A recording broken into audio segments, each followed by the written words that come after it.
All of us at Epcot Center are glad to... It doesn't. Tumble Monkey! You are not the first to pass this. Epcot Center is proud to present Over the World Showcase Lagoon. Surprise in the sky. What's that?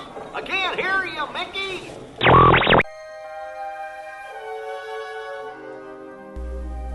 Here in Raiders of the Lost Ark, amid 1,000 deadly snakes, Indiana Jones unearths a great treasure. Will Harrison Ford escape with his discovery? And what will be your fate? Beware. Snakes. Why did it have to be snakes? Whoa. The trivia of 3,000 years rests undisturbed in the WDW radio podcast. And on the chest of the great Lou Mongello lies a priceless jewel. Wow, get a load of that chunk of ice. Come to Papa. My esteemed listeners, don't nobody move while I heist that jewel. I don't think they'd notice a few extra bodies around here, if you know what I mean. But the jewel is guarded by a curse, and those who dare defy that curse must pay with their lives. Halt, unbeliever! Disturb the treasure of the gods, and you will all pay with your lives.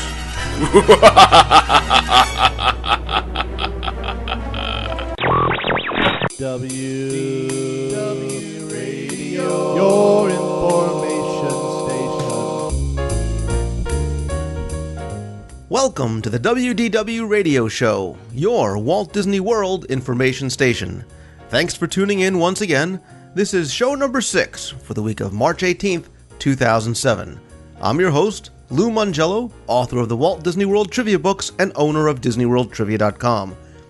This week's show is chock full of fun segments that I think you'll enjoy, as well as some special guests. As you see, it's going to run a little bit long, but based on your feedback recently, it seems that most of you enjoy the longer the better. This week, I'm joined by the voice of WDW Radio, Jonathan Dichter, for news and views from Walt Disney World, and we're going to talk about some special events taking place down at the parks, and we also visit the Walt Disney World Rumor Mill, where we discuss some more rumored rehabs for a few classic Walt Disney World attractions. We'll briefly touch on our training for the half marathon, as well as Jonathan's fundraising efforts for the Dream Team project.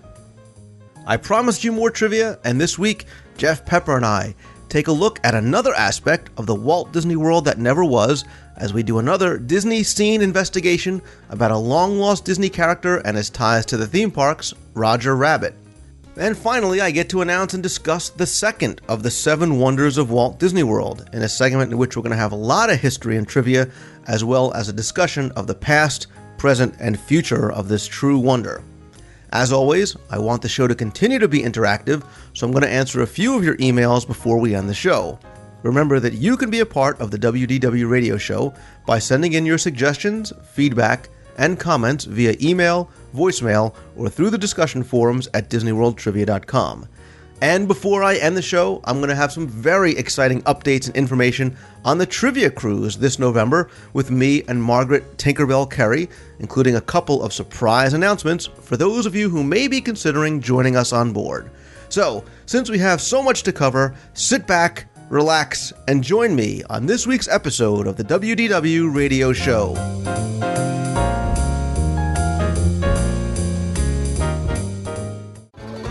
And now, here's Lou Mongello with news and views from Walt Disney World. This week, I wanted to welcome as a special guest a person whose voice I'm sure you know, and I know you definitely love, and that is the voice of WDW Radio, the man, the myth, the legend, Jonathan Dichter. Jonathan, welcome, my friend. Aw, shucks. Thanks, Lou. I'm happy to be here with you today. Speak slowly so people can understand what I really sound like, and not, accents and voices and all sorts of crazy things. All right, who am I kidding? I'm going to get crazy, but I don't know when. I'm sure it'll happen soon enough. But obviously, I and I know many listeners really enjoy all the stuff that you've done for the show. You are the man who does all the great intros, and I thought it would be fun if you came on the show. And you have many other dimensions other than just the voice behind the show. And I thought maybe it'd be cool if you kind of joined me in the news and rumors section this week, and maybe we'll do some emails and who knows, whatever else we just because I'm trying to lose some weight doesn't mean you can talk about my dimensions, okay? Well, you know what? Let's start off real quick, because the marathon show was just a couple of weeks ago, and I know I had mentioned during that show not only my efforts, but what you are doing. And I think your story is great, because you're not just training for a marathon. You're doing a whole lifestyle change, but more importantly, you're doing something good with it. So go ahead, and here's your 15 seconds of fame. Oh, wow. Yikes. No, it's all, I would say it's all your fault, but I think I'm just going to blame it on Dr. Scopa, because he inspired you. And you had mentioned at one point that you were going to train for the 2008 half marathon down in Walt Disney World, and I said, I've been trying to lose some weight for a while, and maybe that's a good thing. And I had no idea. I didn't know anything about it, or started doing a little bit of research into the race, and said it's going to take me way more than 12 months to be ready for this. So I decided I would start training for the 2009 marathon. And then I said to myself, well, this is 2 years away, and I need something to help keep me on track. And being from the East Coast and from a decidedly ethnic family, nothing works better to motivate me than guilt. So I decided to sort of guilt myself into it. I said, well, I need to make sure everybody knows what I'm doing, and I can't let anybody down. So I started telling everybody. And then I said, I'm going to go a step further. And people started asking me if they could, help me out, sponsor me, if I was going to be, donating any money to anybody. And I said, all right, this could work. And so I started February of 2007, and in February I lost 14.7 pounds from the beginning. And what's more impressive, in my opinion, is from friends and actually people listening to the show, listeners, and just people in my everyday life, I generated almost just shy of $200 in sponsorships from February. And all of the proceeds that people donate to me are going to be given in 2009 at the half marathon in a very large. I'm going to get one of those big, giant, super cardboard checks like they show on the lottery. And I'm going to present that to you, Mr. Mongello, for the DisneyWorldTrivia.com Dream Team project. And it's my personal goal to have at least one family be sponsored solely on my dime. And if it ends up more than one family, fantastic. And as it turns out, I think in February I was getting about $13 or $12 a pound, and already for March I'm getting almost $20 a pound. Wow. And I can announce as a spoiler for the people who read my blog, as of this morning when we recorded this, I've now passed the 20-pound mark. Good for you. Good for you. And I think what you're doing is great, and the fact that you're raising money for the Dream Team project. And again, just so you know, your blog is voiceofmousetunes.blogspot.com. That's right, voiceofmousetunes.blogspot.com. Now, the only issue that I have with this is that you now appear to have roped me into running the 2009 marathon as well. Yeah. Assuming I survive the 2008 marathon, which I'm not quite prepared for. But and just to clarify, neither of us are going to run a marathon. We're both going to run a half marathon. Right. So together, we'll have run one marathon. And actually, for your benefit, and I don't know if you've seen this, and people on the DisneyWorldTrivia.com boards have been talking about the half marathons and training. This has inspired a lot of discussion. And I found a great website called www.disneyrunning.com. And in it, a guy named Charles Waite wrote a report of last year's half marathon of mile by mile, exactly what he saw. And there's actually a highlight video on this website of last year's half marathon. You won't need an iPod. There are people screaming. There's music. It's almost an emotional video to watch if it's something that you think is beyond your reach, and then you stop and realize, I'm going to do this. and it's just really, really cool, and it's become almost obsession-like for me, which is kind of a cool thing because that means I'm actually going to get there. So I think that's awesome, and I think a bunch of other people have been motivated. So I have a feeling we're going to see some familiar faces as we pray and cross the finish line in 2009. So. And if none of us make it to the finish line, it was all Len Testa's idea. Exactly. So, all right, Jonathan, let's move on and let's actually get into some Walt Disney World news. And it's been a relatively slow week. There's really not a lot of news to report on, but what there is really all kind of centers around a certain theme, and that's special events. Because the news I have to report has to do with pirates and princesses and Jedis, as well as Nights of Joy, and these are all special events at Walt Disney World. And this week, Disney released some details and some dates about these events that I just wanted to share with you. The first is that, like I spoke about last week, the Pirate and Princess Party is definitely coming back, and it's going to come back for the busy summer season. And there's going to be a number of nights in August as well as one in September. You're going to have August 11th, 15th, 18th, 21st, 24th, 28th and 31st, as well as September 3rd, and tickets are going to go on sale June 1st. So it seems that thanks to the great feedback from guests and the popularity of the event, they are going to bring it back and see how well it does in the summer. When I do finally get to my recap show for my trip of Walt Disney World, I'm going to talk a little bit about the event and let you know how much I, as well as my whole family, enjoyed it. And I've heard nothing but good stuff about the Pirates and Princess Party. Unfortunately, I didn't get to attend, being in the frozen tundra of Seattle. But I have to say it's almost upsetting how much good press it's getting, because that means it's going to return and become even more popular. And the most exciting thing was that there were so few people there to enjoy it, so you got to do everything. And next thing you know, it's going to be so crowded, nobody will be able to get to anywhere, and you get one little treasure chest, and got to go home. And well, here, you know what though? Here's the thing: I never trick or treated as a child. I was left out of all those things, and it's just, I like the idea of getting to do things that are special.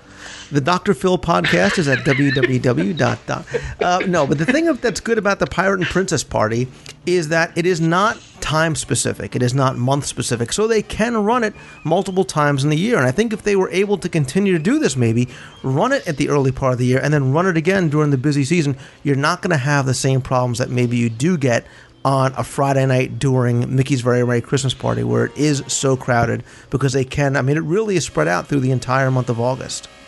And I think even if the model shows to be popular, it could certainly open up other sort of holiday specific type after hours parties just around all sorts of different themes, and I think that's a great idea.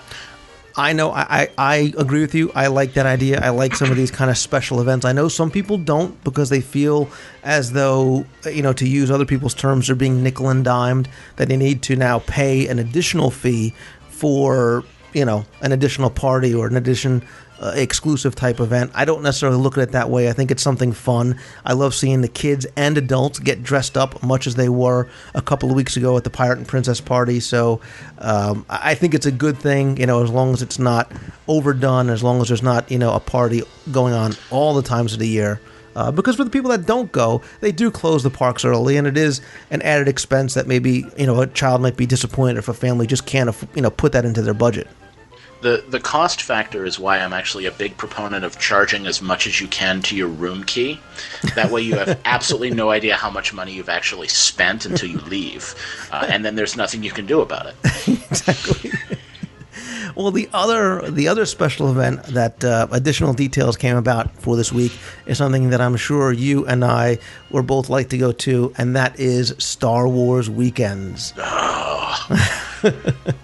Star Wars Weekends are back once again at the Disney MGM Studios, and the dates have come out. It is going to run for 4 weekends.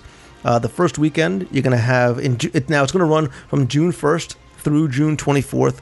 First weekend you're going to have Warwick Davis, who is Wicket, as well as Kenny Baker, who is R2D2. Mm-hmm. It looks like weekend 1 is the short people's week. Yes, and actually, I will be in attendance. And Warwick Davis also made an appearance in episode 1 as the little baby Greedo Rodian that was Anakin's friend on Tatooine. See, I had a feeling you were a Star Wars geek, much like me. No, I've never actually seen the movies. Never. Weekend 2 is cool character weekend in my eyes. You have Ray Park, who is Darth Maul. And Daniel Logan, who is Boba Fett in Episode 2. Weekend 3 is Tall Guys Week, because you have Jeremy Bulloch, who is Boba Fett. Peter Mayhew, obviously. Right. And Weekend 4 is C-3PO, Anthony Daniels, and Aunt Beru, Bonnie Piesse. And I'm sure I mauled that name, pardon the pun. I think that's young Aunt Beru, not old Aunt Beru. Right. But the thing that's cool about that, and I smell, a Star Wars Weekends coverage show in our near future as we get closer. But there's great events going on. There's a Jedi Training Academy. Obviously, there's Star Tours going on. There's Behind the Force, which kind of takes you behind the scenes of the films. The Padawan Mind Challenge, Hyperspace Hoopla, and of course tons of Star Wars characters. Again, we'll kind of go into this a little bit more as the event comes closer, because I think it's a lot of fun and it's obviously very, very popular.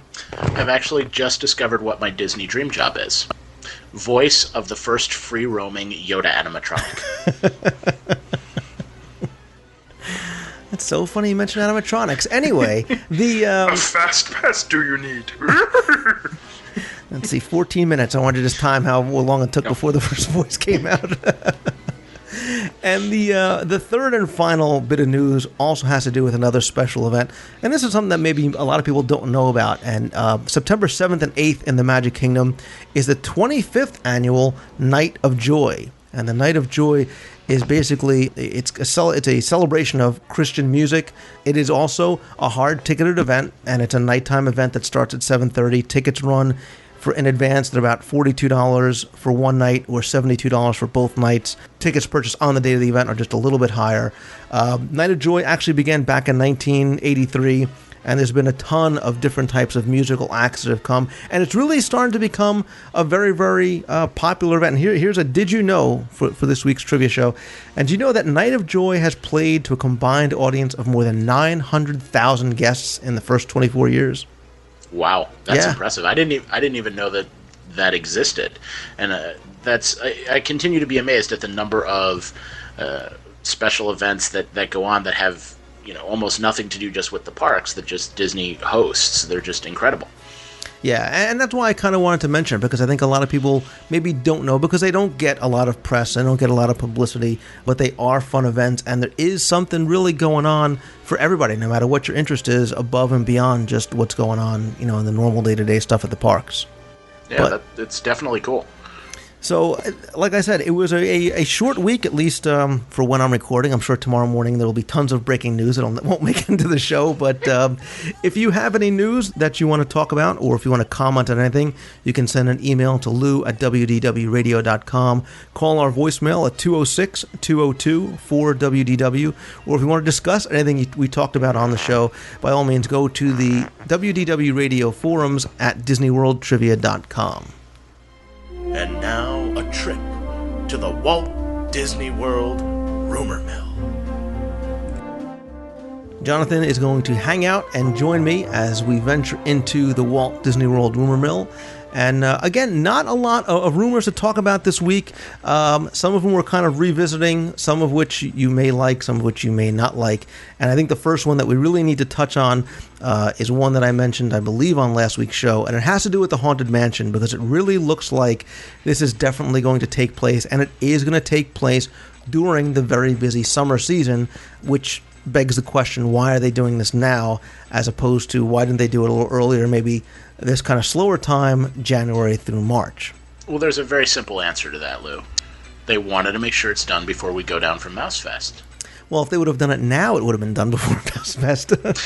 Well, I guess that's true. The only reason why I mention it is because for a lot of people I know that when they do vacation, because of their kids' school schedules, it does obviously take place during the summer. And for people who go down and look forward to seeing what for many is their favorite attraction, I'm sure they're going to be disappointed that it's going down. But the question, some of the questions that I ask is, there's a lot of conflicting stories about what is actually going to take place.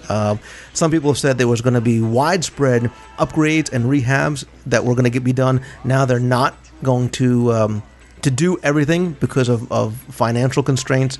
They have talked about cutting scenic and themed improvements, including the addition of something for the graveyard. What that is, I don't know. There's also been talks about rebuilding the queue area as well as the exit. Of course, we've talked earlier about the addition of a gift shop. What they are saying is that the ballroom scene is going to get a very, not major facelift, but it's really going to get a lot of visual improvements, much like what you saw over at Pirates of the Caribbean. You're going to see a lot of improvements with lighting. You're obviously going to have changes to the audio system in the Doom buggies. Lighting systems throughout the rides are going to be upgraded. A lot of stuff is really going to be technical, some of which you may not see. But Johnny Depp is going to be at the organ. I can assure you that Eddie Murphy will not be added to the attraction. So darn. But whether we get the bride or the floating Leota head, I don't know. Again, you're talking about a pretty lengthy refurb, so I have to assume they're going to do more than just some technical upgrades. Well, I have to say, having been to the Haunted Mansion in March of 2006 on my honeymoon, on the East Coast, and then in August of last year going to the West Coast for my first Disneyland trip and visiting their Haunted Mansion. Haunted Mansion's probably my favorite ride in the Magic Kingdom, and it just always has been. And if they're going to do half of the cool stuff that has been done in Disneyland, it's going to take, in my opinion, the better Haunted Mansion, the Walt Disney World Haunted Mansion, really up a number of notches, and I just think I like it better on the outside. I mean, I can't disagree with some of the comments people have made that the sound system needs some work. The speakers are crackling. I mean, it needs an overhaul, and in terms of the timing on it, whenever is really a good time to take down one of the signature attractions. I get, summer's not the best time in the world, but no matter when you take down something like the Haunted Mansion or Splash Mountain or Space Mountain, you're going to have people who are there hoping to see it and not have it. Well, and here, two of the other rumors I want to talk about are about attractions much like the Haunted Mansion, which are signature attractions that are loved by people that, again, for a long time have been rumored about going down. The first, again, is Space Mountain. There's been talk for a long time about the Walt Disney World version going down, getting improvements, again, much like Disneyland's. Again, speculation now is that sometime in 2008, it very well may go down. Allegedly, Disney has entered into an agreement with Vekoma, who created Rock and Roller Coaster, to perform some kind of upgrade to Space Mountain next year. Again, how much of it's going to be? Is it going to be a complete overhaul of the layout? Or are they going to upgrade just the ride system? Are we looking at new trains and audio system? What, if anything, is going to take place in the queue area?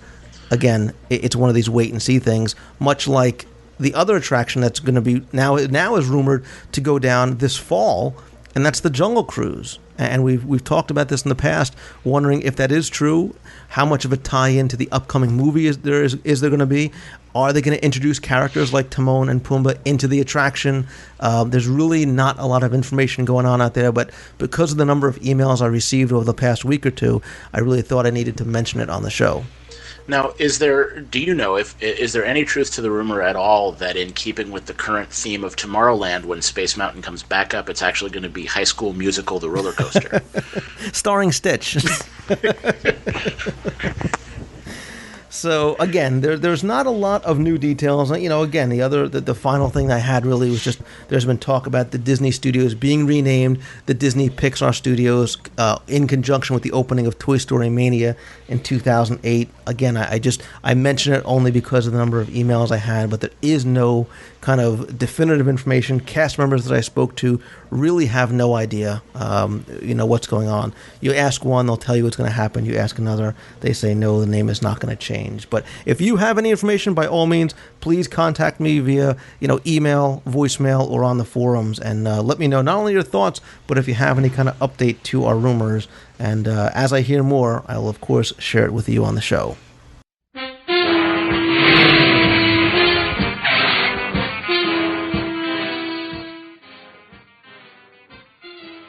For this week's installment of DSI, Disney Scene Investigation, I welcome back to the show friend and blogger Jeff Pepper, who runs 2719hyperion.blogspot.com. Jeff, how you doing, buddy? I'm doing well. Glad to be back, Lou. Thanks for having me back. For this week's installment of DSI, we're going to talk about something or somebody a little bit different, and that is Roger Rabbit. Please, don't worry. Whatever you say, yes, ma'am. Aye, aye, sir. Okie dokie. And not just the character and the film, but more so his ties to the Walt Disney World theme parks. Because when the film hit theaters in 1988, it was a huge success for Disney, who, of course, knowing how to capitalize on that success, brought Roger into its theme parks in the United States very, very quickly.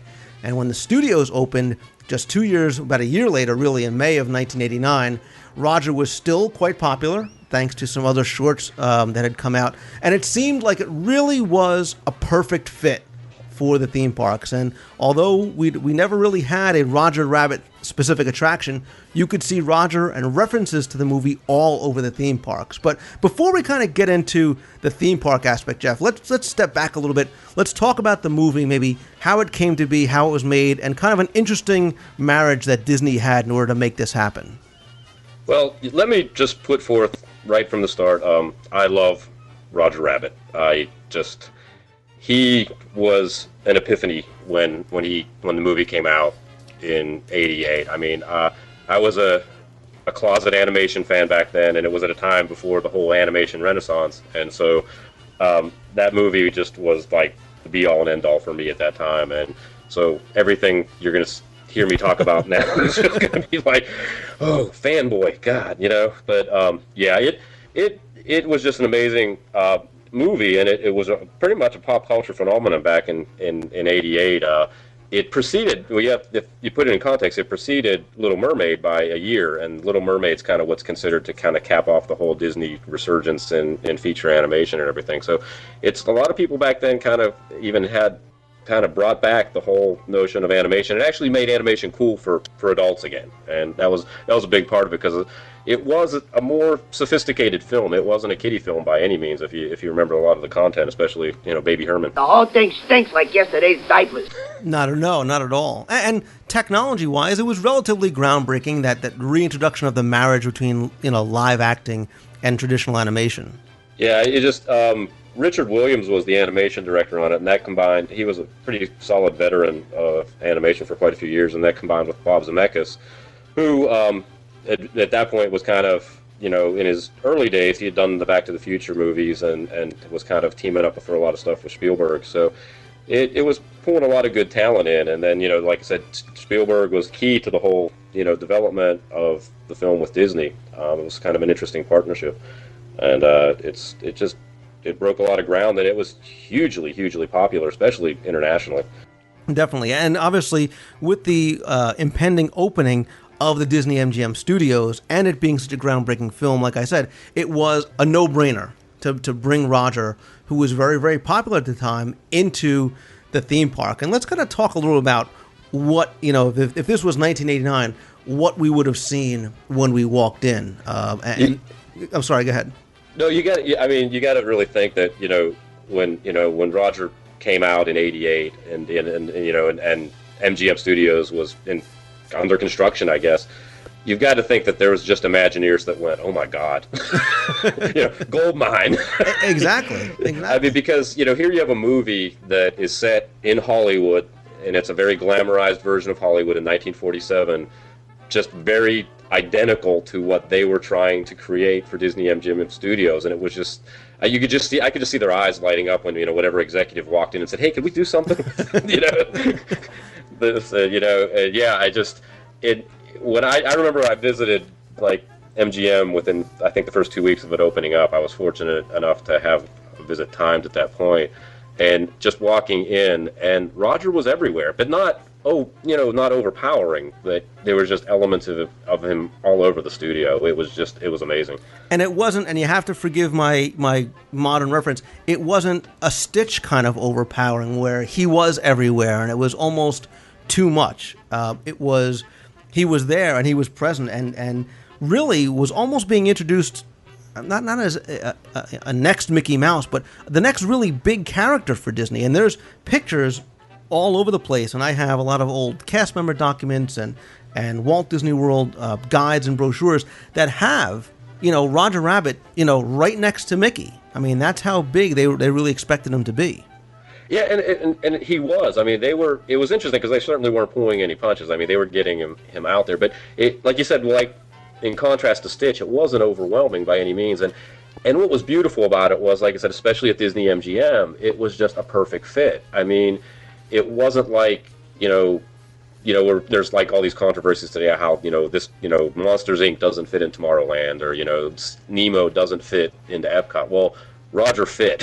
Right. I mean, Roger was a perfect fit for Disney MGM Studios. I mean, it was just brilliant. I mean, one of the first things you see when you came into the park was the billboard for Maroon Cartoon Studios. Mm-hmm. And of course, I mean, when you walked into MGM, you have all those billboards everywhere, that are just vintage style billboards, of the time period.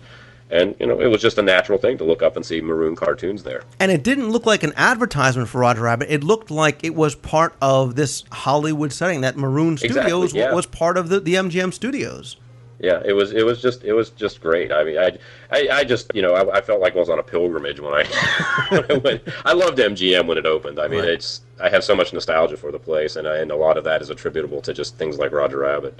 Well, I think they did a very nice job of integrating not only the character of Roger Rabbit, but elements of the film throughout the park. If you remember the old backstage studio tour, which is actually very different than what it is today, not just with the demolition of Residential Street, but there was a walking portion of the tour and there was a tram portion of the tour.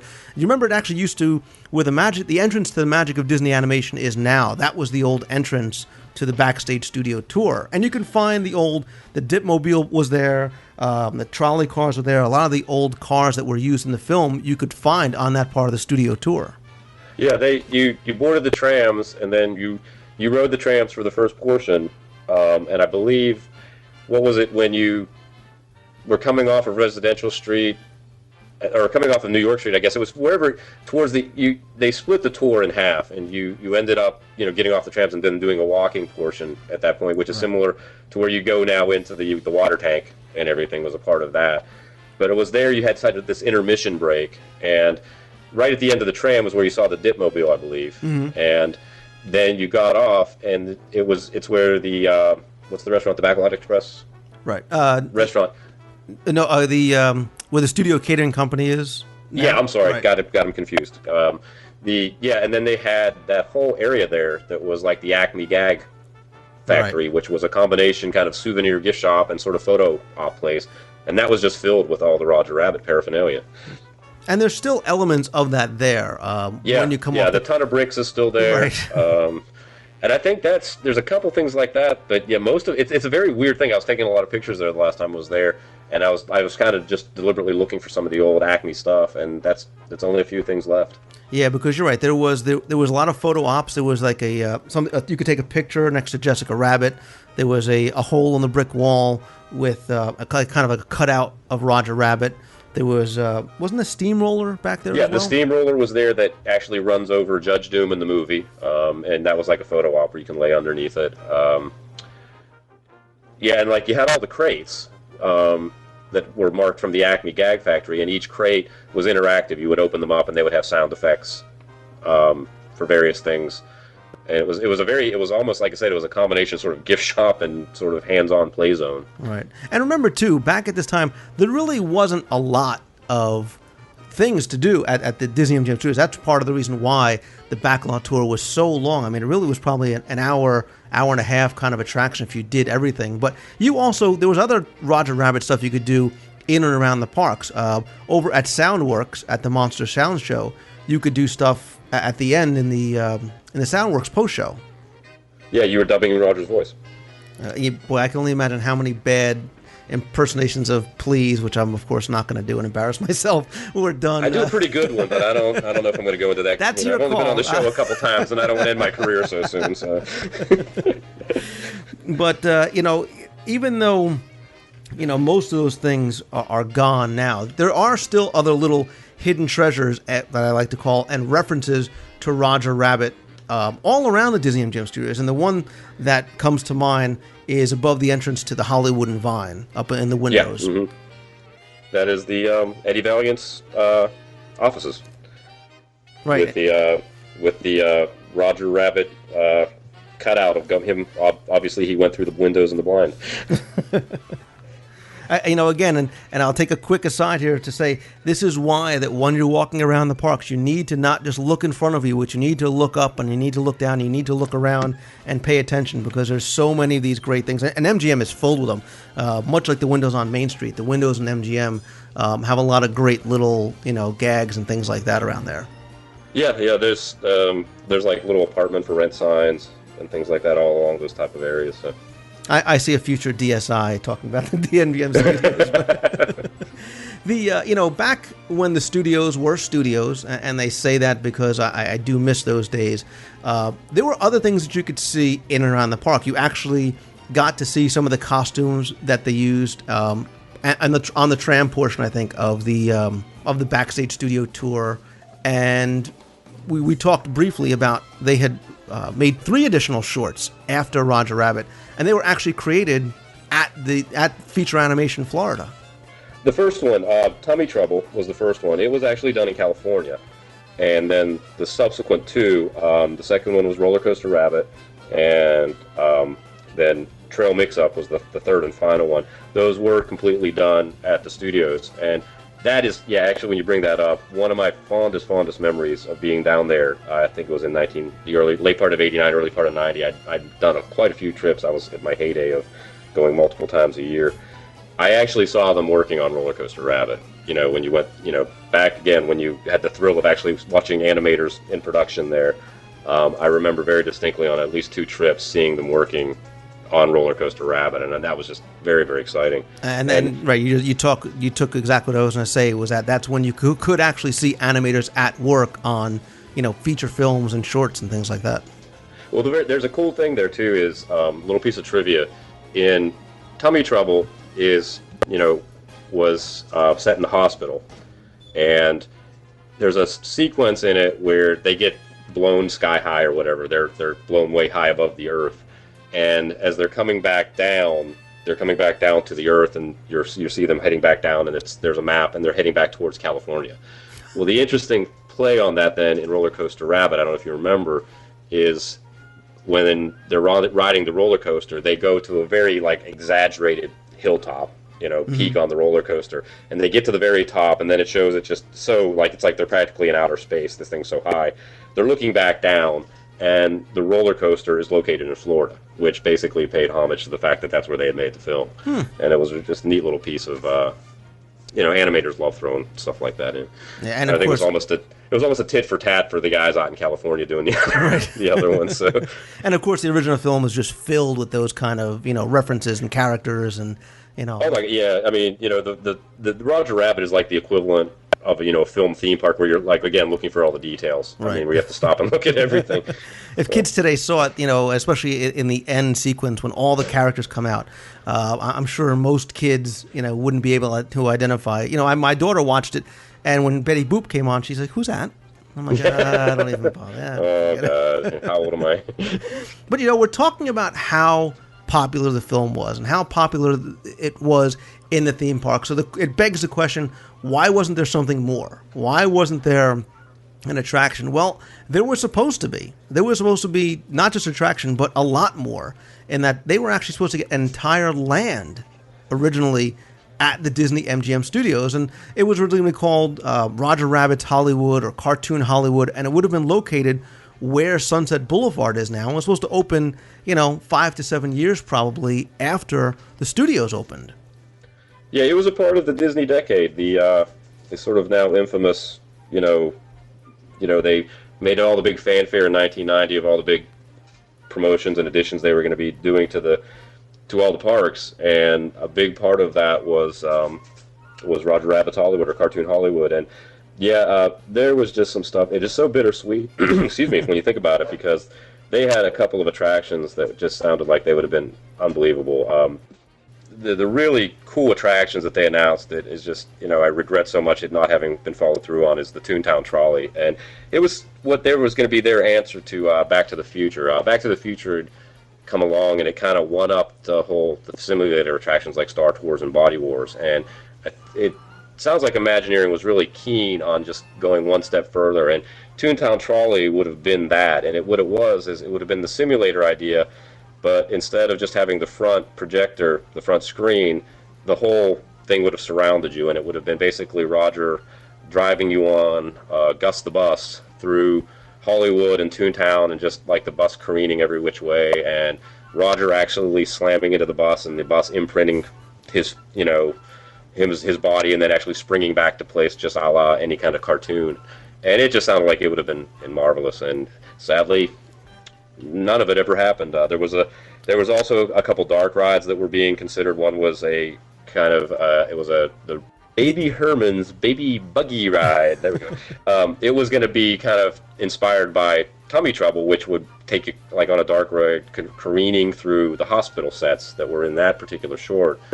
And there was like the Benny the Cab ride that sort of ultimately evolved to what ended up in Disneyland, Toontown, and Tokyo.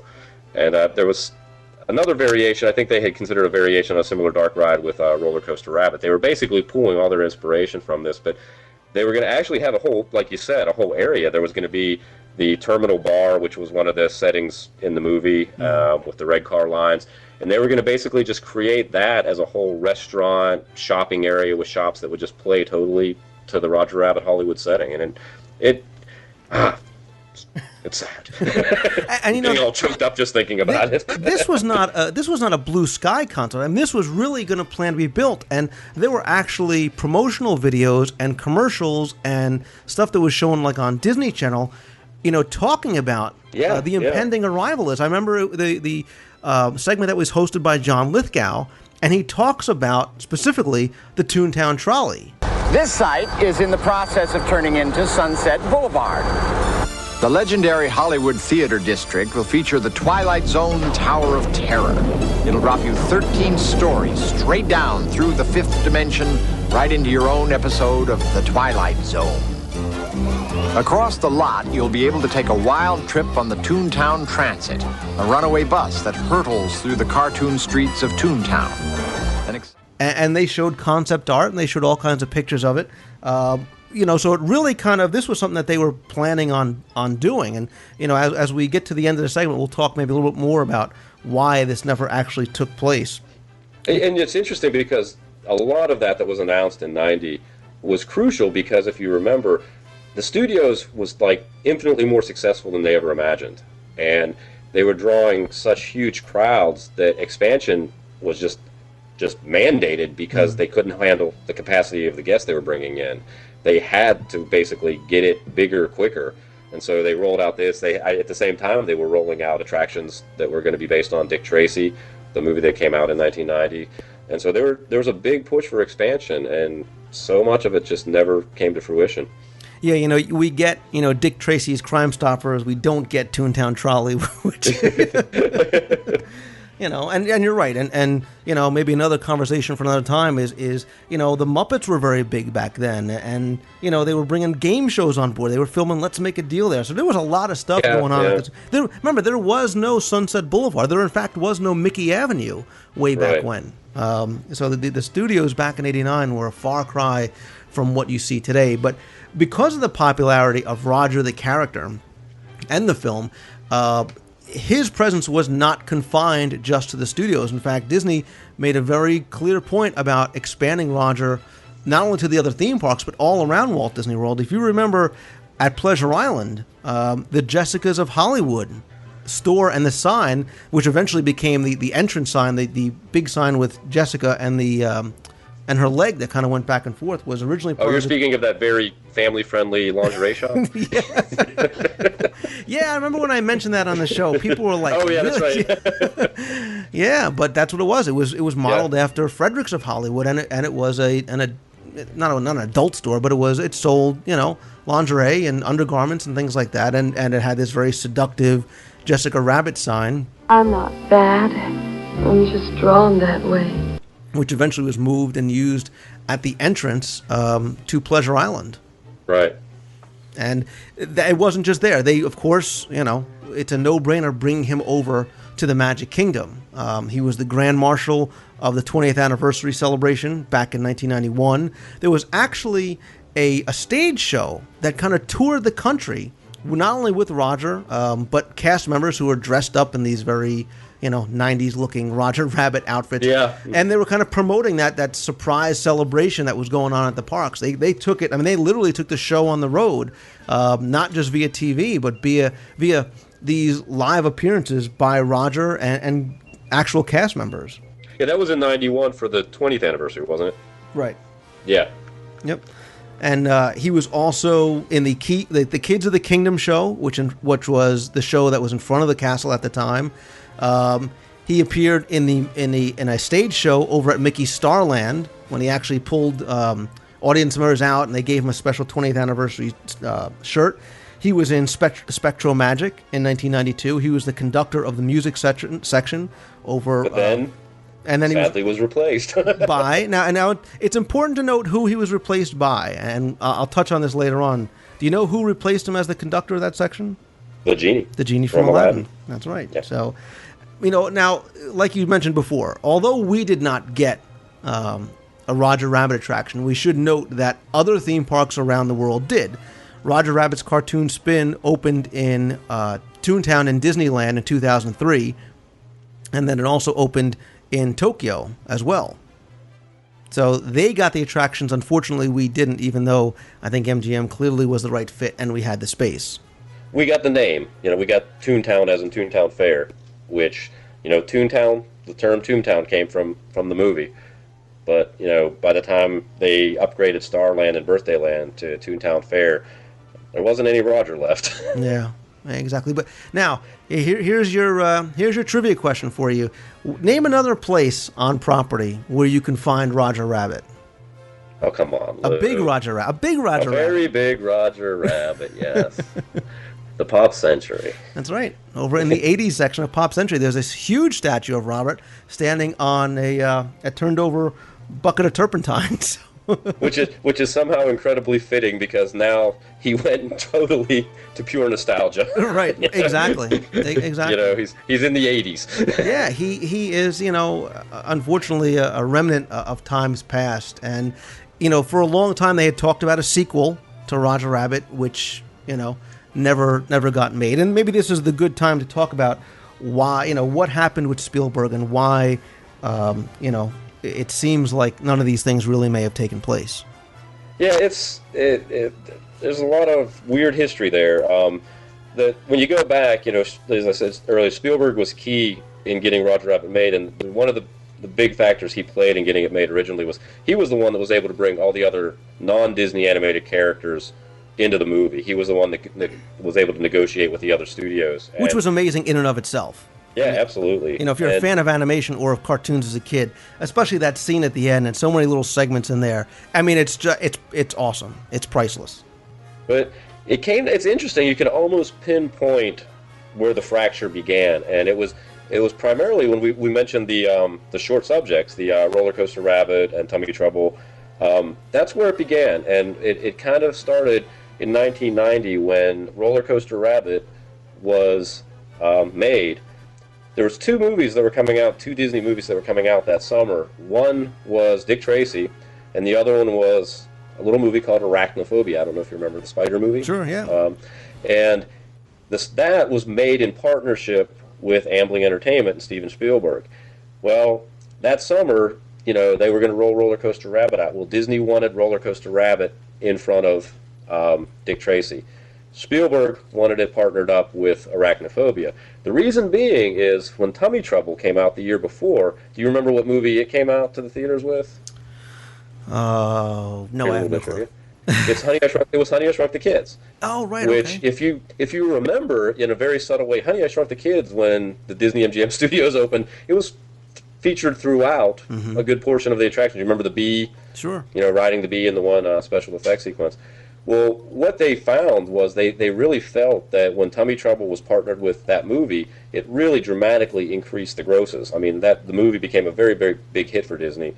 And so there was this feeling that when you threw a Roger Rabbit cartoon in front of a movie, it was going to dramatically increase the grosses. And Spielberg wanted it in front of Arachnophobia, and Eisner and company said, nope, we're putting it in front of Dick Tracy. And that small point was kind of what laid the groundwork for the eventual parting of the ways, because it was a 50-50 split. Both of them equally owned the character, and it was sort of like they both had a right to veto on anything.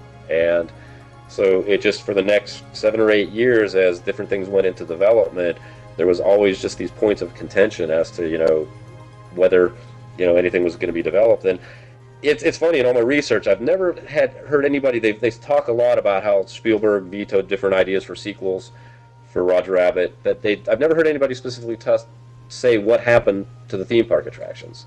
Why Roger Rabbit's Hollywood just didn't come about. I've never seen a direct connection. Have you read anything? Or no, and it's funny because, while I was looking for some of these things, I was looking for something, and I said, okay, well, maybe the land, the entire land just was not feasible from a dollars and cents point of view, and I can completely understand that. But why wouldn't we get an attraction, especially if other theme parks around the world did? Again, thinking that the studios was the perfect place for it. Right.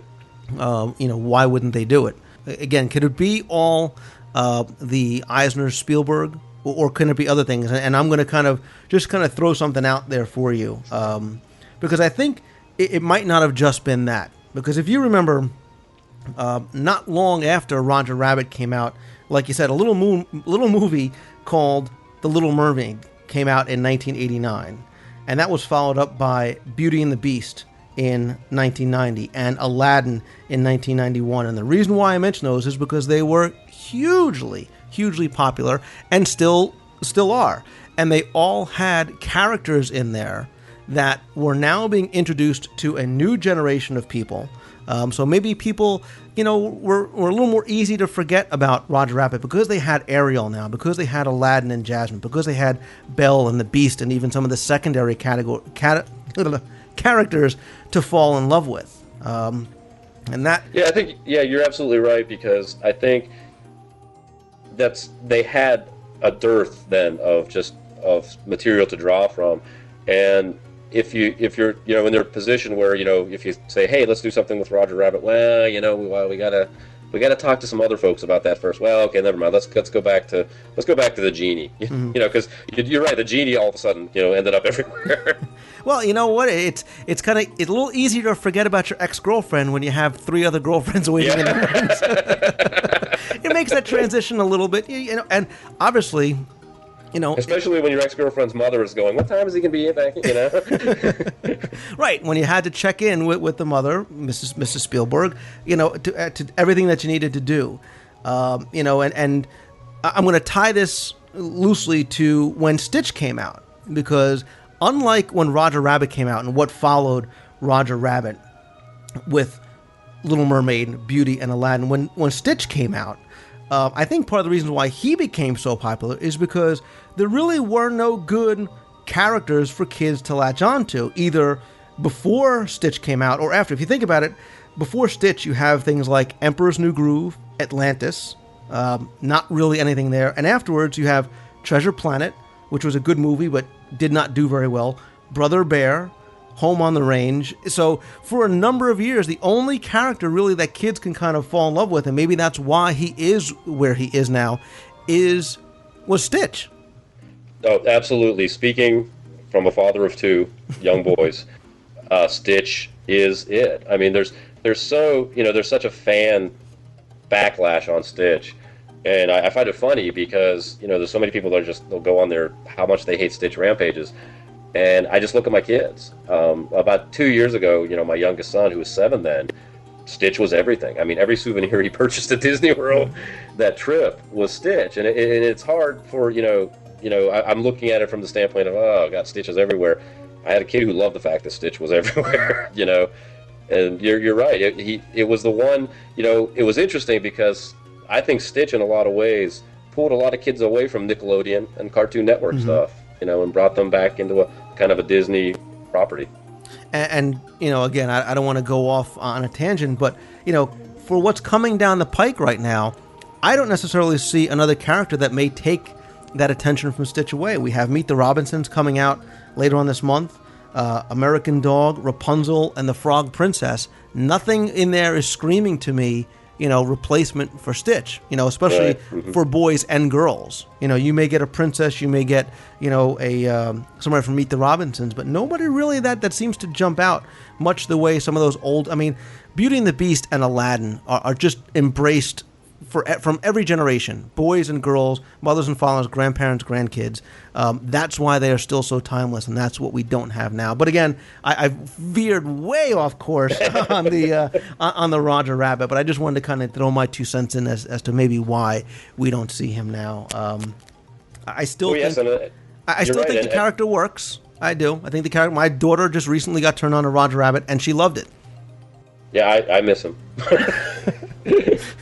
So little tears dropping from my eye right now. Yeah, and I have a feeling, Jeff, that you're not the only one. I think a lot of people, especially in our generation, really like the movie on a number of levels, and they like the character of Roger Rabbit.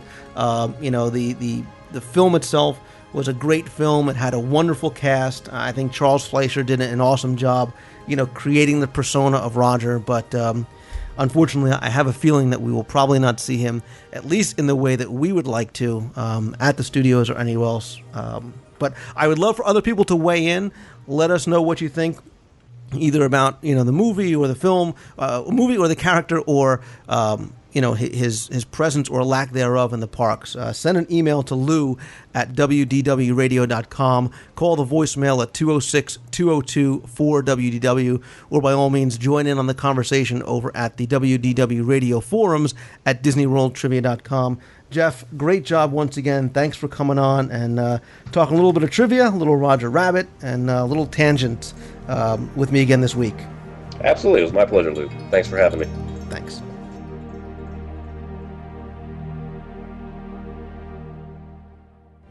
Honoring greatness in imagination and the magic that enthralls us all, it's time for the 7 Wonders of Walt Disney World. As promised, I am finally getting to the second of our 7 Wonders of Walt Disney World. And a while back, I said that I had been inspired by a piece that I saw on Good Morning America where they were talking about the new 7 Wonders of the modern world. And it got me thinking about what the 7 Wonders of Walt Disney World would be. And I put that out there, and I asked people to submit their suggestions and their ideas to come up with, what the consensus might be for this top 7 would be. And the first one that we did was Spaceship Earth, which was overwhelmingly one that was mentioned by so many people. And I apologize for the delay in getting to the second, but we are finally there. And I wanted to enlist the help of friend and voice guy Jonathan Dichter to go through this segment with me. Jonathan, welcome again. Oh, you wanted me to hang out for this too? No, I gotta go. Okay, thanks for coming. And his website is Voice of... No, I'm happy to be here. I love audio animatronics, and did I just spoil that? Well, as you can tell, the second of our 7 Wonders. So let me just cross out all the stuff that I had to kind of lead into what this was going to be. And yes, the second... Jonathan, thanks for coming back. This will be the last time. Anyway, the second of our 7 Wonders is, yes, it's going to be audio animatronics. And audio animatronics at Walt Disney World was, again, something that so many people had emailed me or posted on the message forums that they felt deserved to be on the list. So, in my opinion, I think audio animatronics are a wonder, not just because of the technological innovations and advancements, but really because of what an essential and integral part of Walt Disney World they really are. They're not merely fixtures or props, but they've become living characters that we've grown to know and love, and in some cases even revere, whether it be the simple children in It's a Small World, the redhead and the auctioneer in Pirates of the Caribbean, Big Al. There was blood on the saddle. As if on cue. Or, dare I say, even Stitch. And the dad from Carousel of Progress. They're all really what helped make Walt Disney World such a truly magical place. And what began as a vision of Walt Disney And really a novelty with the tiki birds has evolved incredibly to what we have today. We've got the oh-so lifelike Captain Jack Sparrow, we've got the roving Lucky the Dinosaur and Mobile Muppet Labs, and of course, I'm not the only one who thinks that. Like I said, so many of you had called in, written in, and posted in the forums about audio animatronics and why you think they belong on the list. Sam I Am 717 says, I don't think Disneyland or Walt Disney World would nearly be as popular as they are today if it weren't for the use of audio animatronics. It's these very lifelike, animated figures that give so many of Disney's greatest attractions their sparkle. Another reader wrote in and said, audio animatronics in the world like Hopper and the Tree of Life, the Yeti and Expedition Everest, or Pirates of the Caribbean. They're all very, very complex audio animatronics and really make Walt Disney World what it is today. Disney Darling wrote in and said, Walt Disney was the very first to use these entertaining robots in an amusement park, and their presence adds so much to every attraction. Even the earliest characters are startlingly lifelike, think about the hairy leg in Pirates of the Caribbean, one of my daughter's favorites. So, I'm sorry, those are just, representative examples of some of the things that I had received. And I think that more than just adding an entertainment element to the park, they're almost what define the parks. I mean, as we all know, one of the keys about the way the parks are designed is that you're walking into a movie. You're walking into this fictional world and becoming a character on stage. And if there weren't fantastic other characters to interact with, it wouldn't be that interesting. It would just be, a movie about, Jonathan walking around in a park one day, and that's no fun. But now if it's Jonathan interacting with pirates or blue aliens or hitchhiking ghosts or whoever, then you've got something that's magical. Right, and that's something that Walt Disney knew very early on. It was really one of his early dreams to create these attractions that featured, like you said, all sorts of characters that didn't have to be humans. They didn't have to be cast members that would, need to be dressed up and, of course, need to be fed and need breaks and insurance and union problems and things like that. And in fact, when he was talking early on about developing Disneyland, he knew exactly what his vision was, and he really had the foresight of where he wanted animatronics to go. And I really think his dream may finally have come true. He said, and I quote, I want to have a Chinese restaurant at the park. Out in the lobby will be an old Chinese fellow much like Confucius. Not an actor, but a figure made out of plastic. Now the customers will ask him questions, and he'll reply with words of wisdom. We'll have an operator in back of the figure answering the questions and making the lips move, end quote. Now, to me, that sounds a lot like what we should be getting with Mr. Potato Head in the coming year over at Toy Story Mania. Mm-hmm. Or even with the current incarnation of the Muppet Mobile Lab, or at least what I've heard about it. Something that's out there interacting with the guests that isn't a cast member. Exactly. And we're going to touch more about that later, kind of where we are now and where maybe the future of animatronics is going. But I think really if we're going to talk about this as a wonder, we need to talk a little bit about the history of animatronics as well as some of the technology involved. And the way to start is obviously at the beginning, because legend has it that the inspiration that Walt Disney had for these mechanical figures and the tiki birds came when Disney had purchased a pair of mechanical birds when he was on a trip in Asia. He allegedly gave one of these birds to his wife and brought the other one to his Imagineers so that they can kind of, rip it out, go through the guts, and see what made this thing literally tick. He said if his Imagineers can figure out how the bird worked, he could kind of, reimagineer this and use it to create the characters that he wanted. Now, many of you are probably starting to type to me already, because there is a second legend, and this is the one that I've heard more often, is that he had picked up this mechanical bird in an antique store in New Orleans in 1949, and that's what really he brought over to Imagineering. They kind of have them go through. And I remember, as part of the 100 Years of Magic celebration, I have to really try and see if I can find a picture. If I remember correctly, John, I don't know if you were there, they had the bird or a facsimile of it on display that Walt Disney had brought over for his Imagineers to look at. Yeah, I wasn't actually there to see it, but I've seen pictures of it.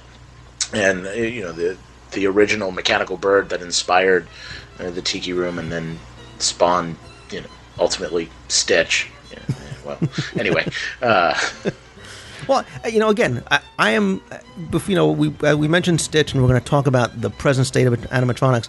I don't criticize the Stitch animatronic as I do the Stitch attraction, and that's something I need to be clear on, because the Stitch animatronic and its movements are amazing, and you can see that is where and why they put so much of their budget into creating such a unique figure. Yeah, and I actually completely agree. And if you promise not to tell the listeners, if we can keep this just between you and me, as much as I enjoyed Alien Encounter, I kind of like Stitch's Great Escape. Shh, don't tell anybody, okay? And I want to thank Jonathan for joining us once again. It was really night, nice, everybody. No, and that's quite all right. I don't mean to sound as critical as I am, but I was hoping for so much more. But again, another topic for another conversation. So I'm going to try and give you a very, very brief history and a very AP physics kind of look at the technology of the figures, just because I want to show what the advancement is that I think brought it to the point that it's worthy of being one of the 7 wonders. The animatronics, like we said, originally were introduced and developed by Walt Disney and his staff at Imagineering, which used to be known at the time as WED Enterprises, back in the 1950s. And it seemingly overnight, Walt turned his animators into engineers. And how they started doing this, and if you've been to One Man Stream, you know what I'm talking about, was the Dancing Man. And the Dancing Man was basically this 9-inch figure that they had created. Walt Disney contacted his good friend Buddy Ebsen, and yes, that is Jeb Clampett from the Beverly Hillbillies.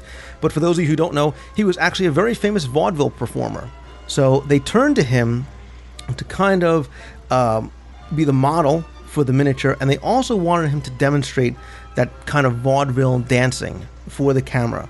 And what this allowed Imagineering to do was the machinists, the machine shop people kind of viewed the action frame by frame. So that they could animate this little figure with the same exact movements. And Roger Brogy had said they really would study him tap dancing against a grid up against the wall, so they could kind of map exactly what was going on. And they saw that none of those movements were ever repeated. It was all unique kind of things. So they went through it frame by frame, and no matter how many times they shot it, it was something unique. And from that, and from what they were able to see, they were able to build this figure and make him dance. But it's important to know that the technology that they used to animate him was very, very primitive. And again, I highly recommend you go and see Walt Disney One Man's Dream, not just for the full attraction, but you can go and check out the Buddy Ebsen figure, and I'll see if I can put a picture of it up in the show notes for you. The earliest models that they used for the animatronics used very, very simple mechanical devices, cams and levers, and that's what they used to kind of make this 9-inch man move. But it had, very, very strict limitations. They were difficult to cut, and certainly the movements at the time were not very lifelike at all.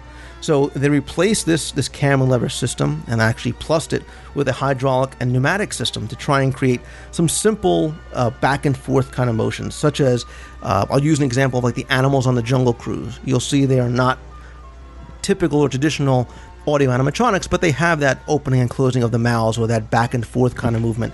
That was really kind of that first generation of audio animatronic figures. Wait a minute. The animals on the Jungle Cruise are not actual animals? I'm sorry, what? Anyway.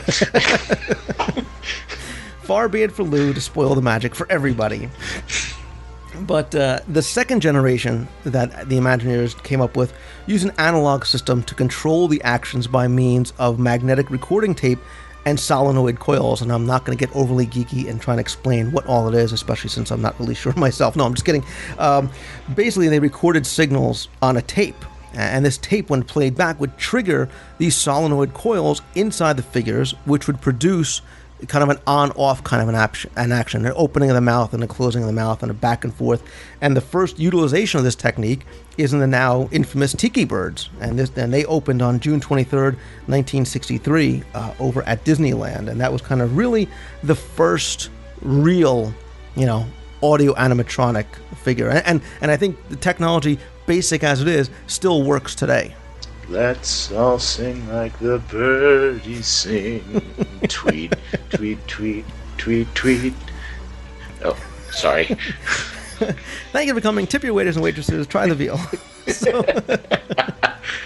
But, obviously what you have with the tiki birds and the technology they used back then, being able to take that to the next level, which obviously Walt Disney wanted to be a human, was much, much more difficult than expected. And really at the time, there were two ways that Imagineers could program a figure.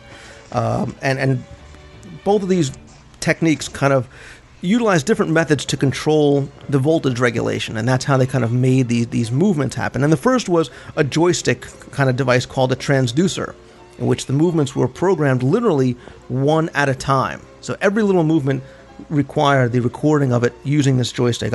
Tedious to say the least. The other method was created by Imagineer Walthall Rogers, who's really known as the father of audio animatronics technology, and he developed a control harness which would record his actions. And I'm sure you may have seen some of these videos of Imagineers wearing these harnesses, programming Carousel of Progress figures and programming Country Bear Jamboree figures. They did this for the first of this kind of next generation of figures, which was Abraham Lincoln, created for the 1964 World's Fair. Exactly. He had 57 different moves, including 22 different head movements, all of which had to be acted out, properly and in the correct sequence by the animator who had this giant harness hooked up. And again, this harness kind of, instead of using the joystick, each movement would kind of control those, voltage regulations. But again, this was difficult too, because I talk about him like I know him. Walthall Rogers tells these stories of, people sitting in the harness for hours and hours upon end, trying not to move because everything that they did was being recorded, except for what they wanted the figure to do.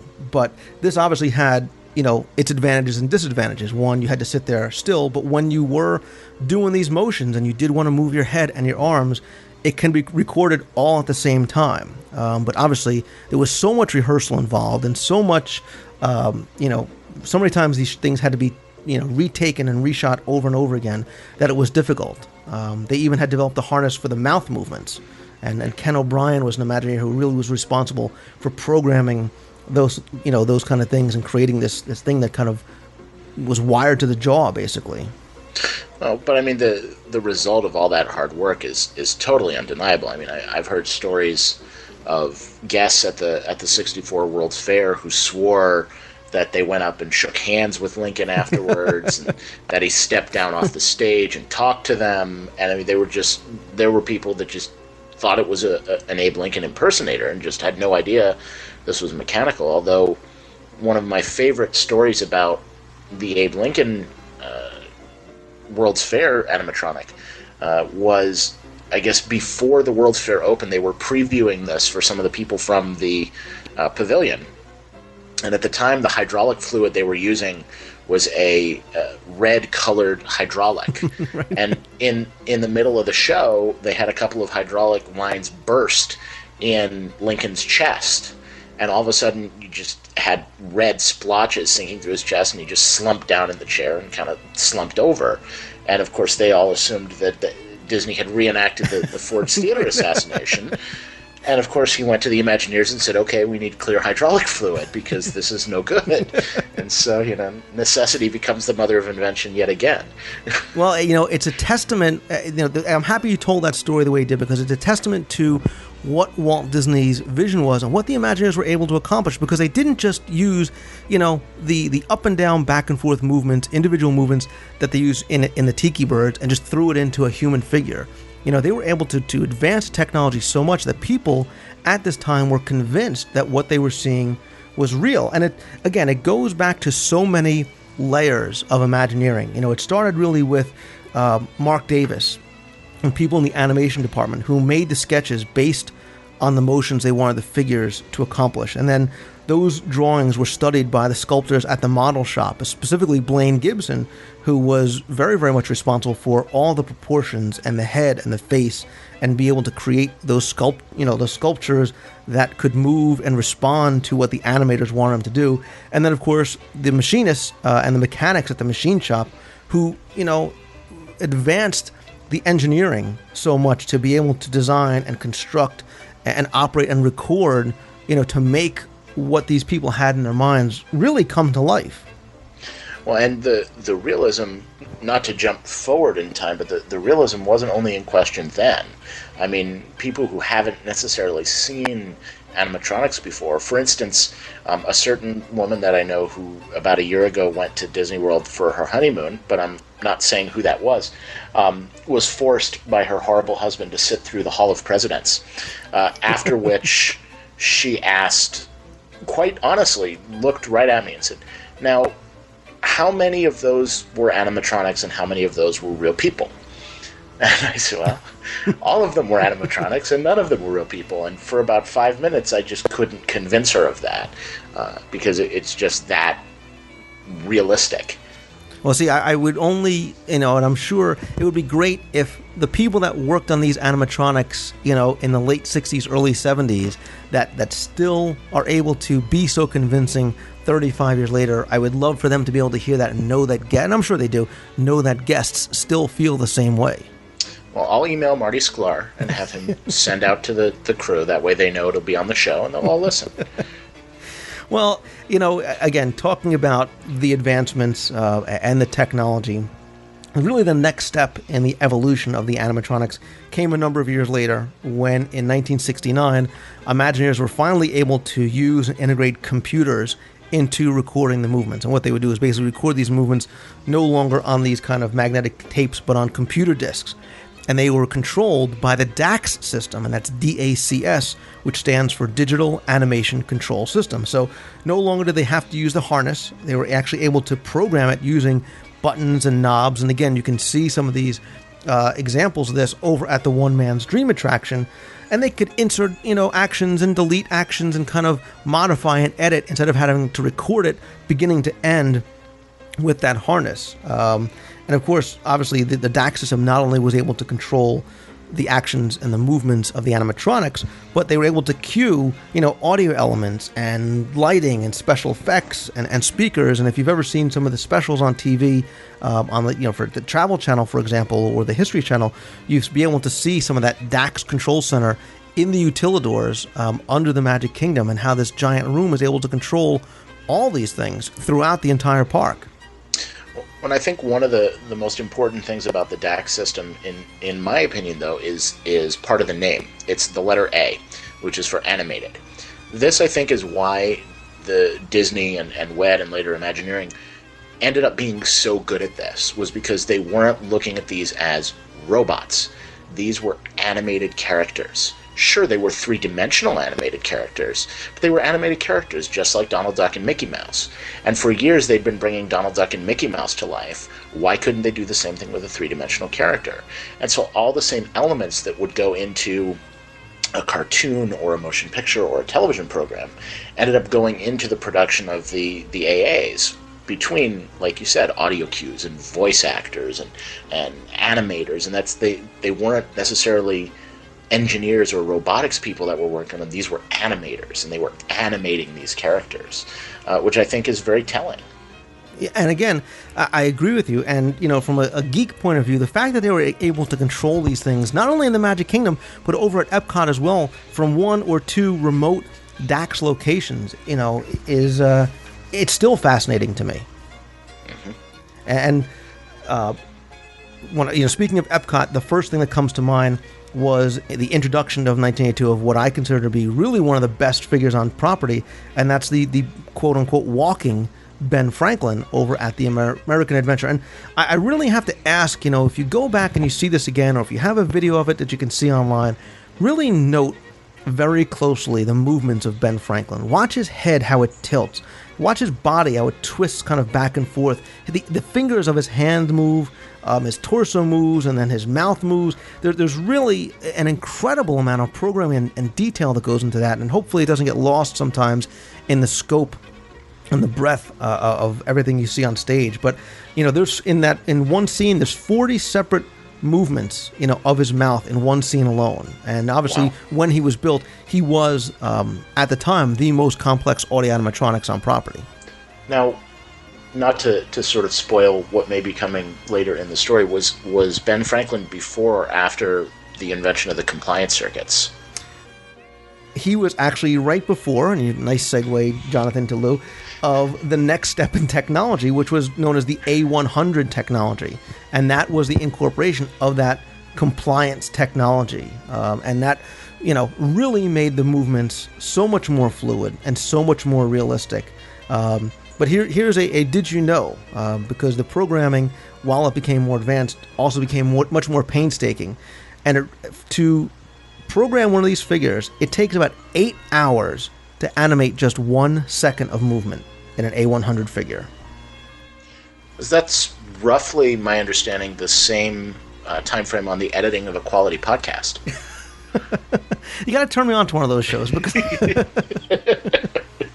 So, do you know what the very first A100 figure was?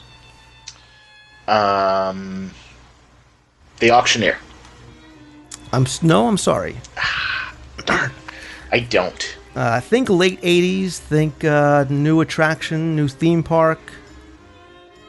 Oh, C-3PO. Getting closer. Getting closer.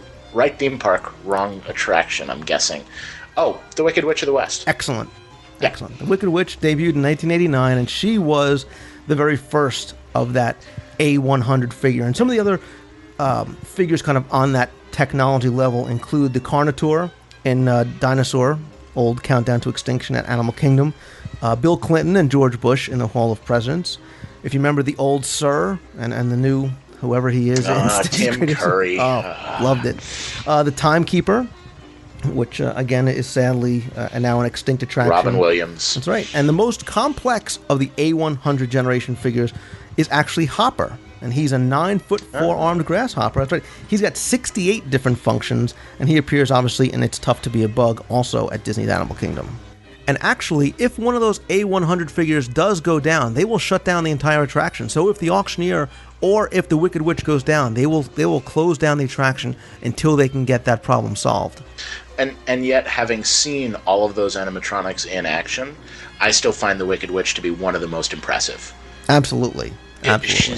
It's especially if you grew up watching The Wizard of Oz and were occasionally so frightened of that movie you had to bring a glass of water with you just so you'd have it to throw. Not that I know anyone who was like that, but there's a lot of people that you've been mentioning that you just don't know, the wife and the person with the glass of water. But I would ask you and other people, next time you go to see It's Tough to Be a Bug, pay attention to Hopper, because he's kind of ancillary because he's not part of the main film. But really, having listened to this and knowing the technology behind it, take a close look at him and take a close look at his movements, how fluid they are, and how animated they are. I mean, almost as if it was like a computer-generated kind of thing, because it's that good. But, even since that time, since, the first A100 figure, the evolution of audio animatronics has grown by leaps and bounds. And relatively speaking, Abraham Lincoln is very basic compared to what we have today. We've gone from the very basics of the enchanted Tika Room's birds' mouths opening and closing and the wings kind of moving back and forth to this full body movement. And, from the mouth on Ben Franklin to the fingers on Stitch's Great Escape, and I use that as an example because the audio animatronic is that good. And obviously one of the newest figures comes with, into one of our classic attractions, Pirates of the Caribbean, where, the Jack Sparrow figure is so lifelike, and I've said this since the first time I've seen it, lifelike to the point that it's almost creepy. I mean, that's how good it is. I mean, the face and the eyes are just incredible. And in fact, if you do an internet search, I'm sure you can find there's a video floating around of Johnny Depp's first ride on the Disneyland attraction after they reopened it. And at one point they stop the boat and he goes over to the animatronic of himself and kind of interacts with it briefly, where he's just looking at it, and you can tell he's a little spooked by it. Yeah. It's definitely an eerie thing, and having seen it fairly recently, it is an eerie animatronic. It's almost too good. I think the figure that you see hiding behind the dress in the town dunking scene is just absolutely incredible. It's and if you look closely, and this is not to take away anything from the original animatronics, but you really can see the gap in technology between Johnny Depp and the other animatronics, even the auctioneer, in that attraction. Mm-hmm. Absolutely. And jumping backwards for a second, the most impressive leap, in my opinion, on the technology of the Stitch animatronic was, and I know they turned out the lights so you wouldn't be able to see how they did it, but getting him to actually jump from seat to seat and land on people's shoulders. I mean, that's a huge leap forward in technology. That's just enormous. Well, speaking of enormous and leaps in technology, the Yeti over at Expedition Everest, you see him only briefly, but he really takes the kind of non-movable animatronic to another level. Not only because of his size, but because of the technology behind it.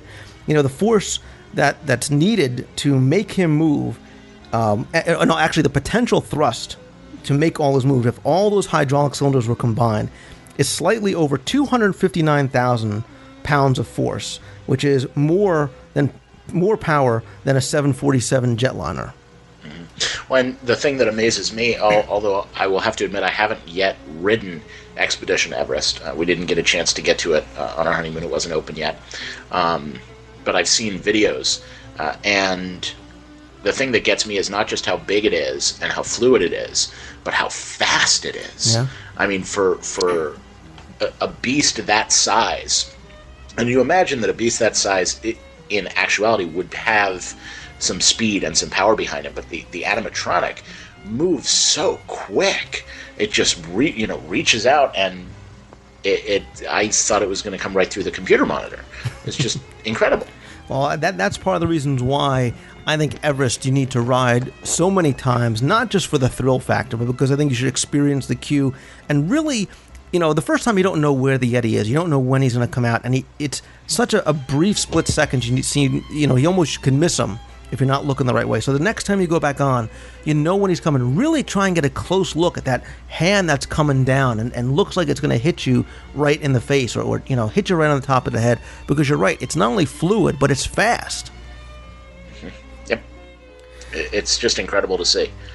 So, I think, we can all probably be in agreement that for a variety of reasons and on so many levels, these animatronics do deserve to be on the list, of a seven wonder of Walt Disney World. There's more than there's close to 2,000 animatronics figures throughout the park, all, they're controlled by this DAC system. I believe there's about 1,100 in the Magic Kingdom alone. And I think part of what qualifies these as well is that they are not, the technology is not stagnant. It's continuing to evolve. And right now, we are in the midst of that next level because what they're doing is something called a living character initiative. When Disney is not only trying to make these characters talk to you, but allow you to interact, guest animatronic interaction. And we saw it, a very quick taste of it back in 2003 when Imagineers built Lucky. And he was a 20-foot long dinosaur that was not tethered to anything. He had this harness and a little cart that walked behind him, but he could walk around the park freely, and he could smile, and he could make noises and burp, and really was the first time he was kind of unleashed and kind of unbuckled from the floor and able to roam around. And he visited Animal Kingdom in 2005, I think, and then kind of toured some of the other theme parks around the world. And we haven't seen him since, but that was the kind of the first taste of what was to come. Well, and I think the next generation were isn't it the ducks in the moat around the castle? Well, those are free roving animatronics, right? Exactly, and like those ducks, although I haven't experienced it for myself, you knucklehead, the Roz figure in Monsters Inc. Mike and Sully to the Rescue, I have seen video, and she seems to interact with guests. She does. She's actually incredible. We were just in Disneyland in August, and we rode Mike and Sully to the Rescue, and she's fantastic. It's just as you're coming out of the end of the ride, and it seems that she maybe has a bank of 20 to 35 things that she'll say that are appropriate for who's ever in your car. But clearly somebody or some form of technology is analyzing who's in the car she's looking at and talking to. And she'll kind of give you a little wave and send a message your way, from as little as, like your hat, buddy, or just, whatever. Right. And similarly, it reminds me of the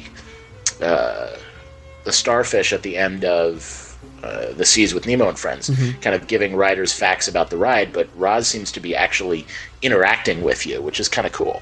Well, I think choosing this right now is very timely because we've just been introduced to what really is probably the next generation, and that's the Muppet Mobile Labs over at Disney's California Adventure. And that debuted, only about a week or two ago. And this is really, exactly right, people.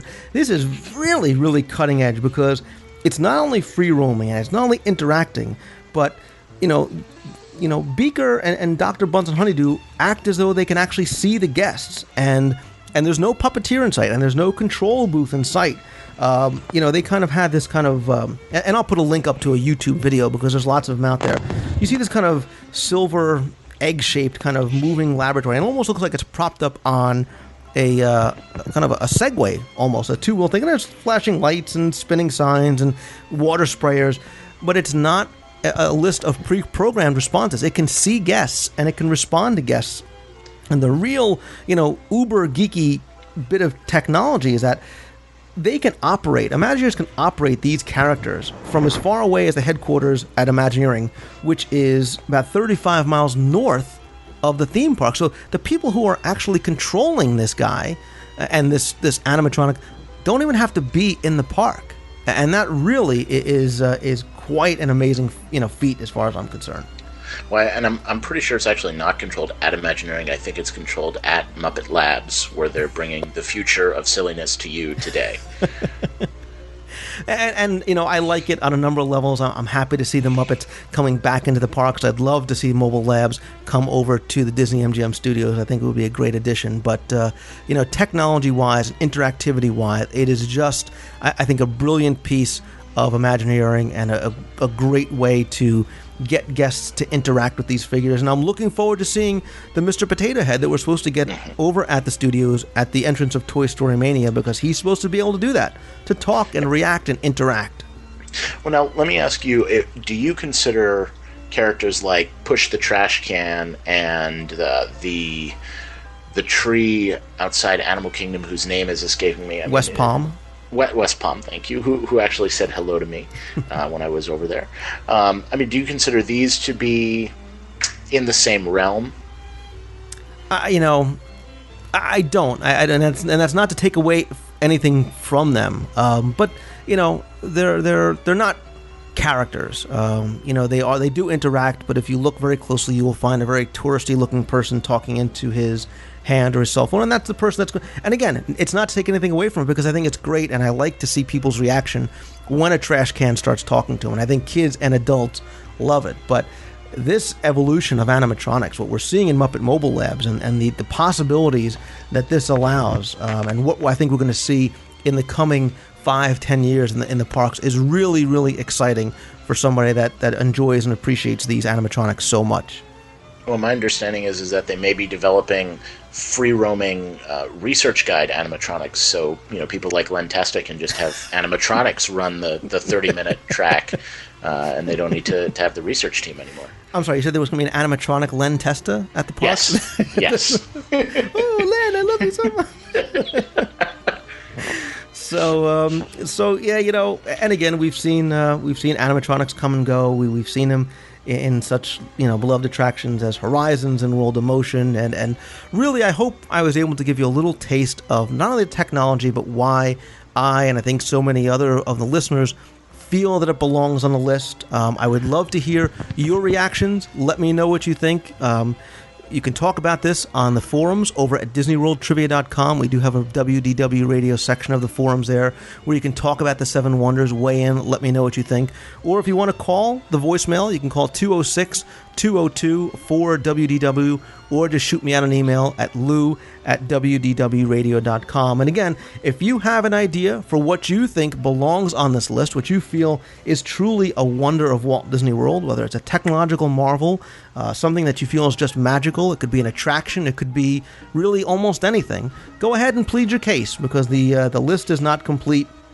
And I will still be taking submissions and ideas, and I will continue this segment until we get all of these out there and can talk about them.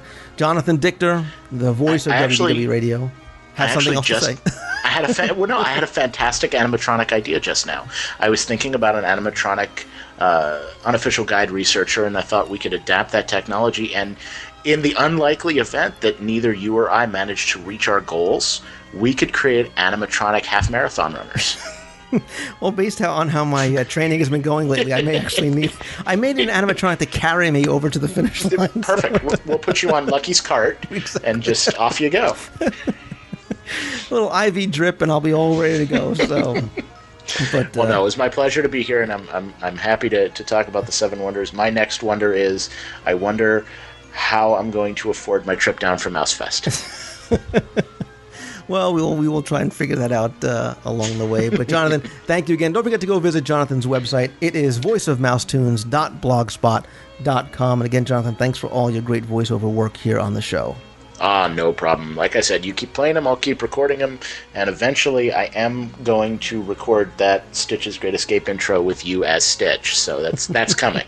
You just got to wait for it. Yikes. And with that, thank you very much.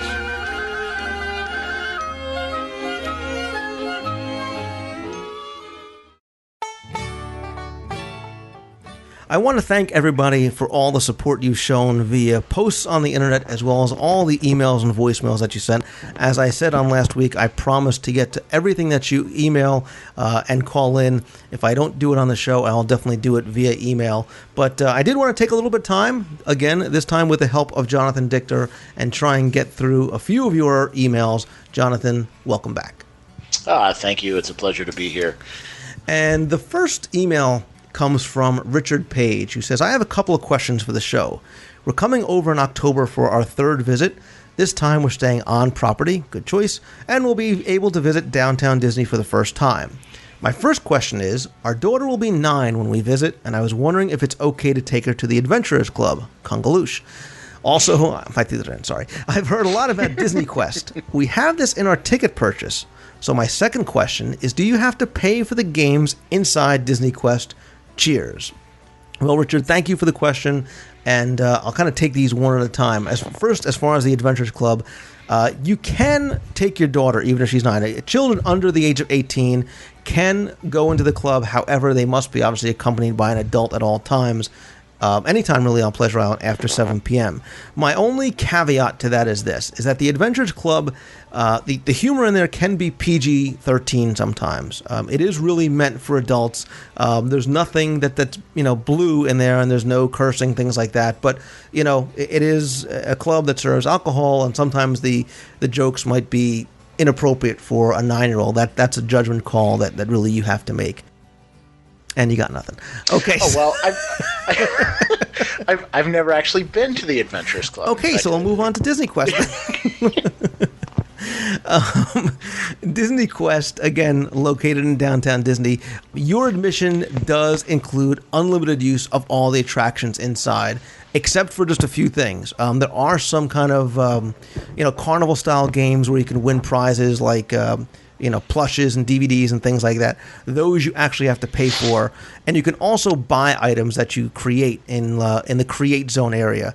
That's where there's the magic mirror, the living easels, create a toy, where you can kind of go in, you can play with these attractions. You don't have to buy it, but if you want to buy what you create, for example, in Sid's Creator Toy, when you can kind of put this kind of mashup figure together, you can buy it on the way out. With stuff that you do at the Animation Academy, you can buy as well. But otherwise, everything in Disney Quest is free. Yeah, I didn't get a chance to go into Disney Quest, but Downtown Disney is actually the marketplace area has some stores that are almost attractions in and of themselves that I would recommend for somebody, a 9-year-old girl, especially, check out Once Upon a Toy. If she's into pins, they've got a great pin trading station. And if she's into artwork and Disney art and the movies and things, make sure you go into the Art of Disney store. More often than not, there's an animator who's actually there doing pencil sketches that they then sell for $15, $20 each pencil sketch, but you can actually watch them draw and you can talk to them. They're very friendly, and they can kind of tell you how they're drawing stuff, and if she ever doodles or colors or anything like that, or even is into drawing, that would be a big kick. And yeah, the Lego store, the Lego store. Oh yeah, and if she's into princesses, depending on what's in the budget, don't forget to check out the Bibbidi Bobbidi Boutique, because that's right over there, and that could be a huge.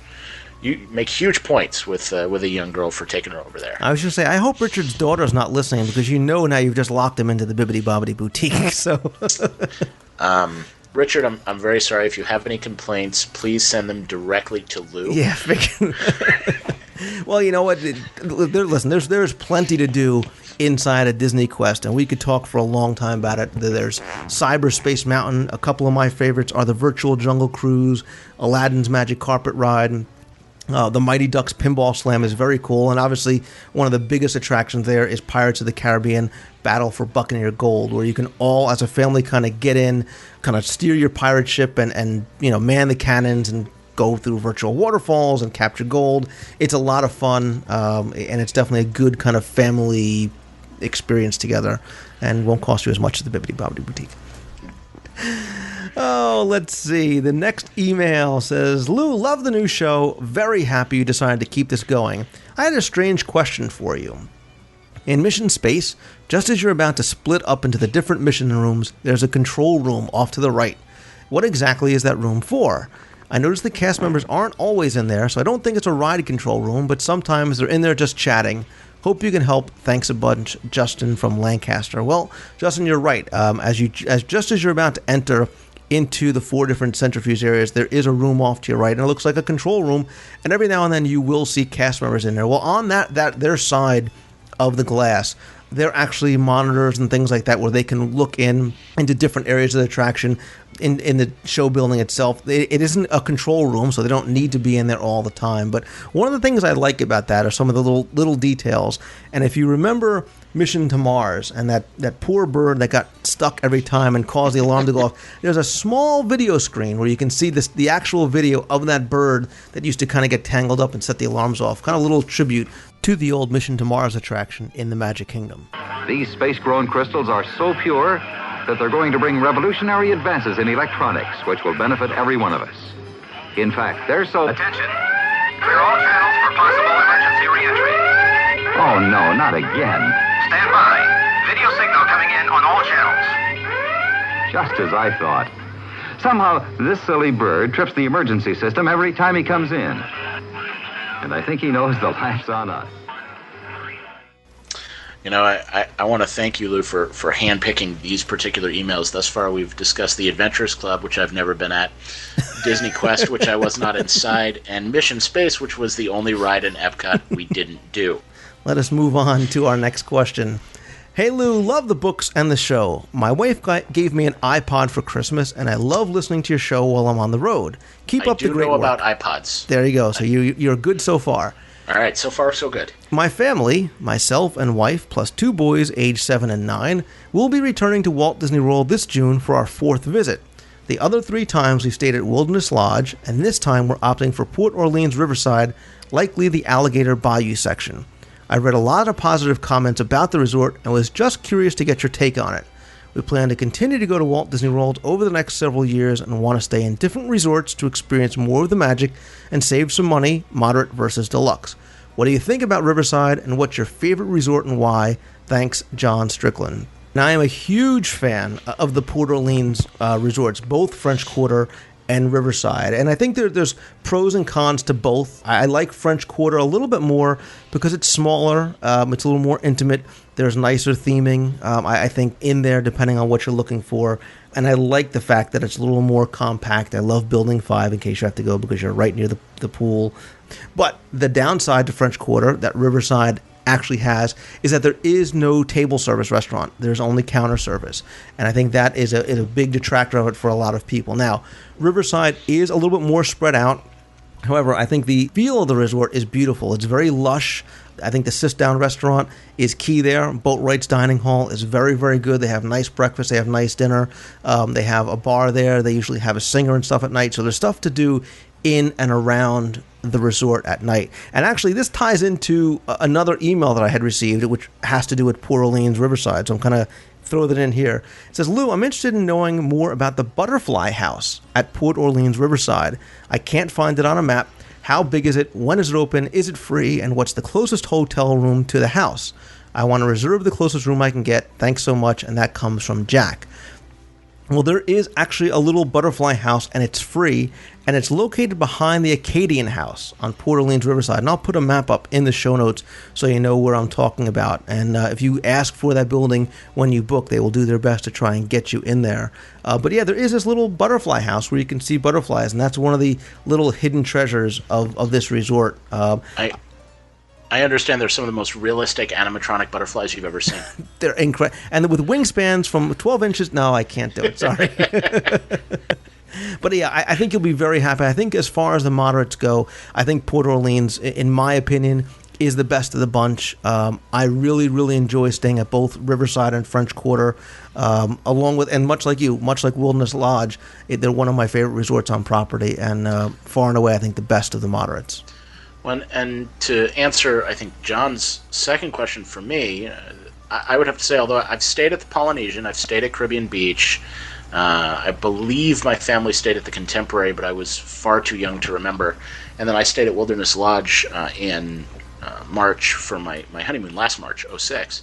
I would have to say Wilderness Lodge is easily my favorite of the ones I remember. Although we did it up right. We stayed up on the concierge level, had access to the concierge lounge. Yeah, again, I could go, into a long discussion, surprise, surprise, of what my favorite resort is, because I think there's different reasons why certain resorts would be my favorite. I love Wilderness Lodge. I think the theming is some of the best on property. I also like the beach club for both location as well as the pool, things like that. I really enjoy Scopa Towers. I think it's a great resort. I think it's a cut above the other Valley resorts, and I think it's a lot of fun for both parents and kids. But if I had to pick one, Wilderness Lodge is up there, and the Polynesian is up there, especially from what I hear about the new updated rooms. But anyway, let us move on to another question, because we have so many to try and get through. I'm trying to go as fast as I can, I promise. Lou, just wanted to let you know some sad news. Uh-oh. You probably already know, since you just went to the Magic Kingdom, but just in case you missed it, do you remember when you walked into the Pirates of the Caribbean ride, there was the parrot that said stuff like, "Salty old pirates"? Well, due to the renovation, he was removed. I really miss him, because every time before the movie, I'd go to Disney, and there'd never be a line for the ride, so I'd never get to really hear everything that he said. I was wondering if you have a recording of him, and if you do, can you send it to me or play it? Thanks, Anthony. Anthony, I miss Peg-Legged Pete. I miss his spiel. And ask and ye shall receive. Here you go. Here's a clip of Peg-Leg Pete. Yo ho, a parrot's life for me. A parrot's life for me. A parrot's life for me. Golden doubloons. Heave to, mateys. You come seeking adventure and salty old pirates, eh? Salty old pirates, this be the place. Chart a course through the arches, mateys.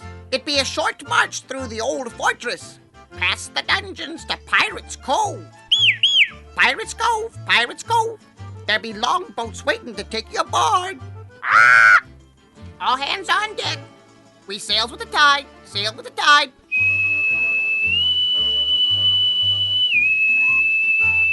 Ahoy, ya swabbies! Stand by to repel boarders! Repel boarders! Don't miss the boat, mateys! The next email comes from Craig, also known as the Rocketeer, who says, "So Lou, what's the truth behind the various rumors I've read about a thrill ride going in north of the Animal Kingdom somewhere? Is that a driving factor in the western development of the resort? Yikes! Are we losing the magic that separates Walt Disney World from all those other parks, Disneyland included?" Well, Craig, this is something that we've talked about, and there's been a lot of speculation about, especially with the announcement of the Western Development Project. Is this going to lead to a fifth gate? Is this built in lieu of a fifth gate?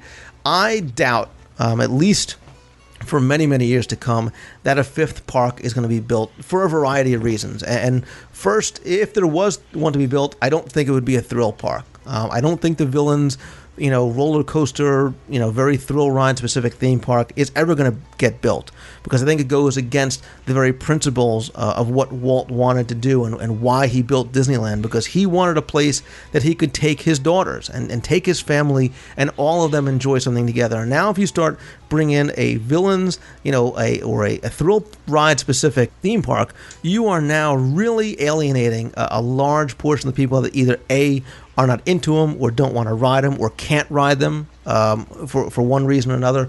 So I don't think that's going to take place. However, you should be aware there is a lot of room for development. So I don't think that the Western Development Project is built in lieu of a fifth park, because there's plenty of room out there. As of right now, only about a quarter of the property has been developed, with another quarter designated as a wilderness preserve. So I think it shows that Disney is committed to enhancing what they have now, and I think this does serve as an enhancement to the Animal Kingdom Lodge and the resorts in that area. I think they're really going to continue to focus on their existing parks before they build a new one. And, I know some people had said to me via email that they were concerned that the building of these new rooms, in the Western Development and the Four Seasons was going to lead to more crowding in the theme parks. And I don't necessarily think that that's true.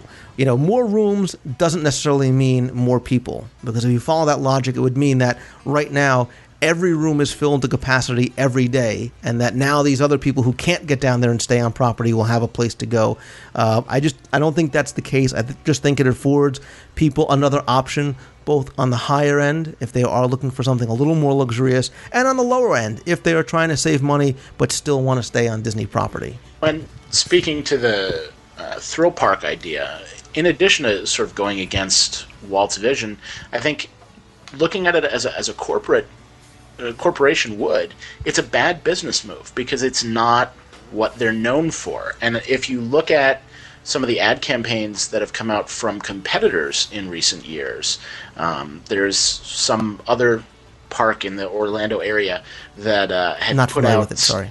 Yeah, they had some ad campaigns about a year and a half ago where they were really, really struggling, and the whole thrust of their ad campaign was a bunch of little kids basically saying they were too old for, or too cool for, or if I have to hug another princess, I'm gonna hurl.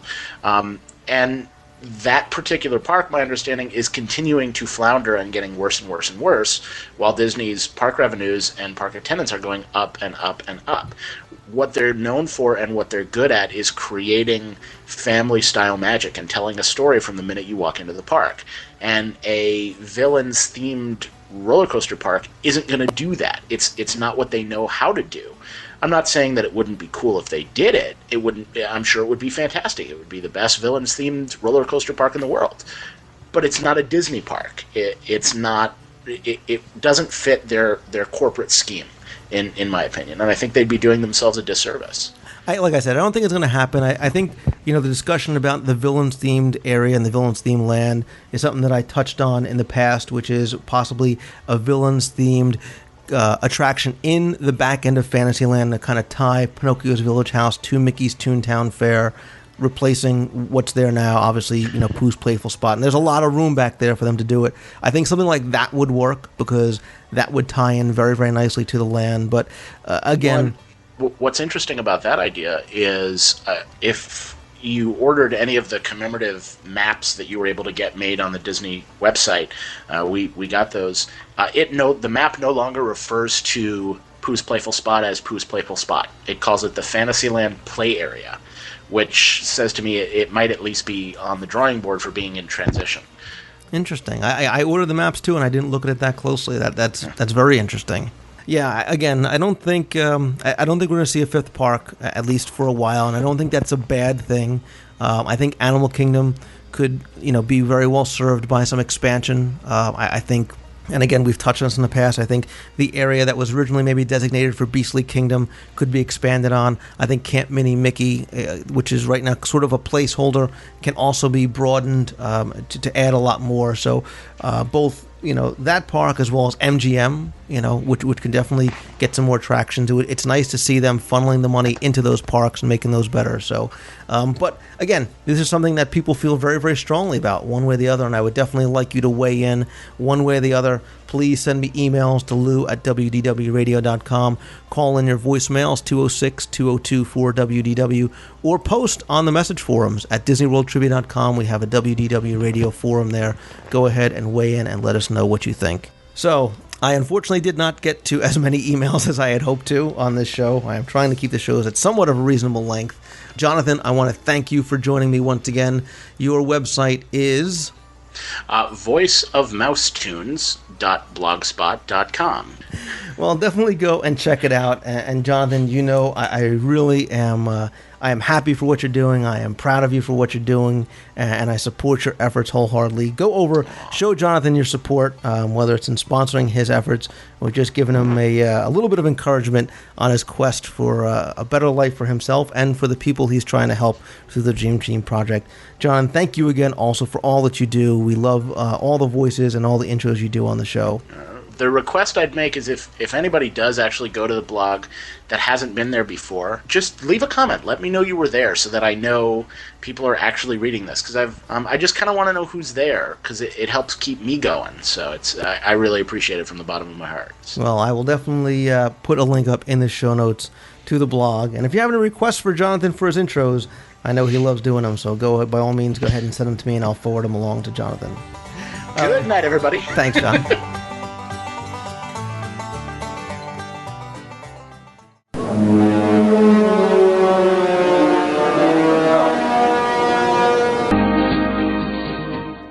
I mentioned at the top of the show having some updates and news about the Trivia Cruise this fall.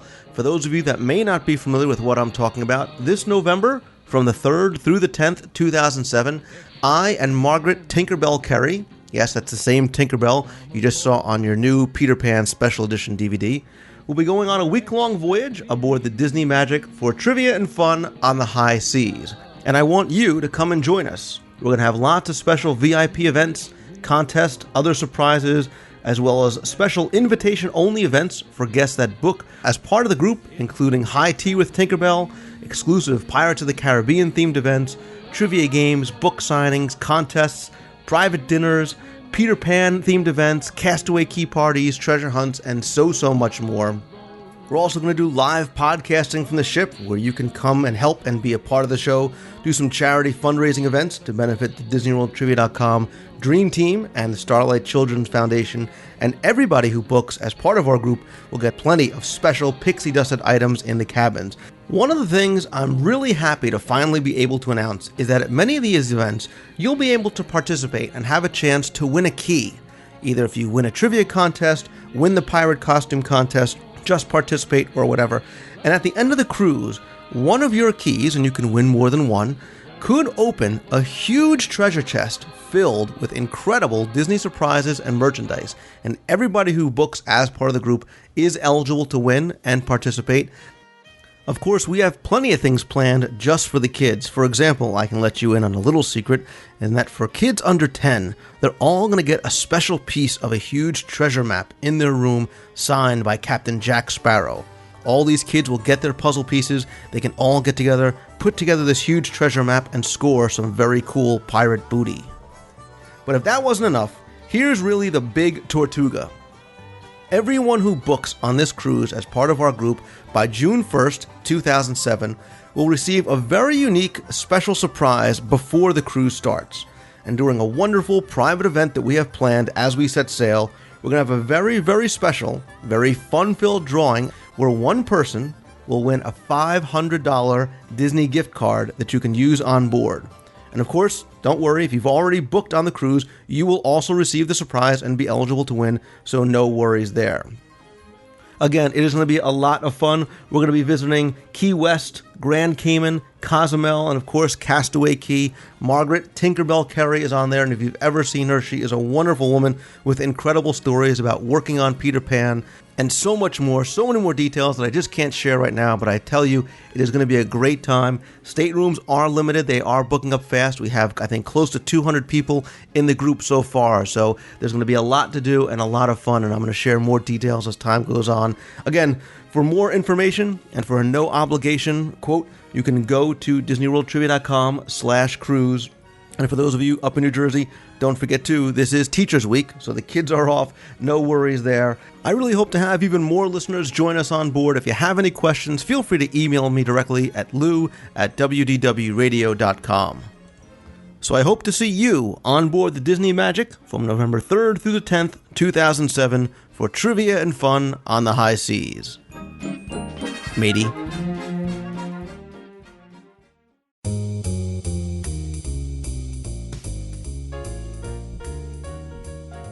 Well, it looks like we are out of time, so that is going to do it for this episode of the WDW Radio Show. Thanks for tuning in once again. I hope you enjoyed this week's show. I want to thank my special guests, Jonathan Dichter and Jeff Pepper, for their help in our different segments. Hope you enjoyed what we were able to bring you with those. I do want to bring your attention over to two other friends of the show, as well as their fundraising efforts. Deb Wills, as you know, owner of allearsnet.com. She is a 20-year-plus breast cancer survivor, and every year she undertakes an incredible effort to raise funds and awareness about that disease. And for the 8th year in a row, she is committed to participating in the Avon Walk for Breast Cancer. I'm going to ask you to go and check out our show notes page. I will have a link to Deb's website over at avonfoundation.org. Please go and help support Deb, as well as all of her efforts as they fight against that dreaded disease. Another friend of the show, Mark Goldhaber from MousePlanet.com, is spending his birthday this year to raise money for the March of Dimes again. Last year, they were able to raise about $2,500 in just 4 weeks, and this year he is hoping to beat that and possibly raise even $4,000. He's starting much early this year, so he thinks we can. I know I support Mark and all of his efforts. I will put a link up in the show notes to his website as well. Speaking of fundraising efforts for charities, I ask you to support our efforts over at the DisneyWorldTrivia.com Dream Team Project. We're going to talk some more about what we're going to be doing for that at the Magic Meets event this summer. We have an auction much like we did last year, and we have lots of special surprises in store for that as well. Please go and check out some other friends of the show. Check out Nathan and Tim's podcast over at magicaldefinition.com. Go check out the Mouse Kingdom blog, the Mouse Lounge podcast with Gary Chambers, WDW Today, especially Matt Hochberg, who I forgot to mention like I figured I would on last week's show. You know, he's really the glue that holds that show together. He's funny, he's brilliant, he's witty. I'm sure many women consider him quite a handsome fellow, and I think I've sucked up quite enough and make up for forgetting to mention on him last week. So, also check out Paul Barry's Window to the Magic, Greg and Mike over at Micecast. Don't forget to vote for Ricky Briganti for his dream job as a Haunted Mansion butler over at distantcreations.com/Inside the Magic. And say hello to Clinton over at thecomedyforecast.com. He's got a non-Disney podcast that's actually a lot of fun. You should go and check it out. And if you're looking for a new, wonderful, and unique set of guidebooks to Walt Disney World, one of my personal favorites is Tim Foster's Guide to the Magic series. That's over at guidetothemagic.com. He's got a Guide to the Magic, the Lost Journals, the Guide to the Magic autograph and sticker book, and so much more. Go ahead and check that out again. That's guidetothemagic.com. Don't forget that if you are planning a Disney vacation to Walt Disney World, Disneyland, or on the Disney Cruise Line, please head over and visit themagicforlesstravel.com. Their commitment to exceptional guest service is really above and beyond the norm, and it's what you'd come to expect when you're planning a Disney vacation. Their service, remember, is 100% completely free to you. They offer daily discount checking services, special packages and rates, as well as exclusive gifts with qualifying bookings. They are very passionate about what they do, and it shows in the level of service they provide. I will put a link up to that in the show notes page. And speaking of which, don't forget that after the show's over, go ahead and check out our show notes page at wdwradio.com. There, I'm always going to have relevant links to the topics we discussed, websites of my special guests, additional photos and images, much more additional information to really supplement the content of the actual show. I also invite you to come and join our free online community at DisneyWorldTrivia.com, where we have a special section set up just to discuss anything you hear or want to hear on the WDW radio show. Everyone is welcome. It's fun, it's free, it's easy to join, and I promise you we have a very warm, very friendly, and welcoming community and are truly home to the happiest forums on Earth. On upcoming shows, we have plenty more additional segments, interviews, special guests, as well as a couple of special treats that I have planned for next week that I just was not able to include on this week's show. Don't forget that you can be part of the WDW radio show by contributing. Send me an email to lou@wdwradio.com or leave a voicemail anytime at 206-202-4WDW, and by all means, please come and participate in the discussions over at the forums at DisneyWorldTrivia.com. Many of you continue to ask how you can help. Well, in addition to the ways I just mentioned, please help spread the word. Let other people know about the show, either on other communities, websites, reviewing the show on iTunes, or by clicking the dig button on the WDW Radio homepage. Of course, remember, let me know what you like and what you don't like, since this show is for you. We have lots more coming up next week and on upcoming shows, so please stay tuned. Thank you once again for coming back, tuning in, and listening to the show. I really do appreciate it, and I hope that you enjoy what we're doing here. So I hope to see you next week. See ya!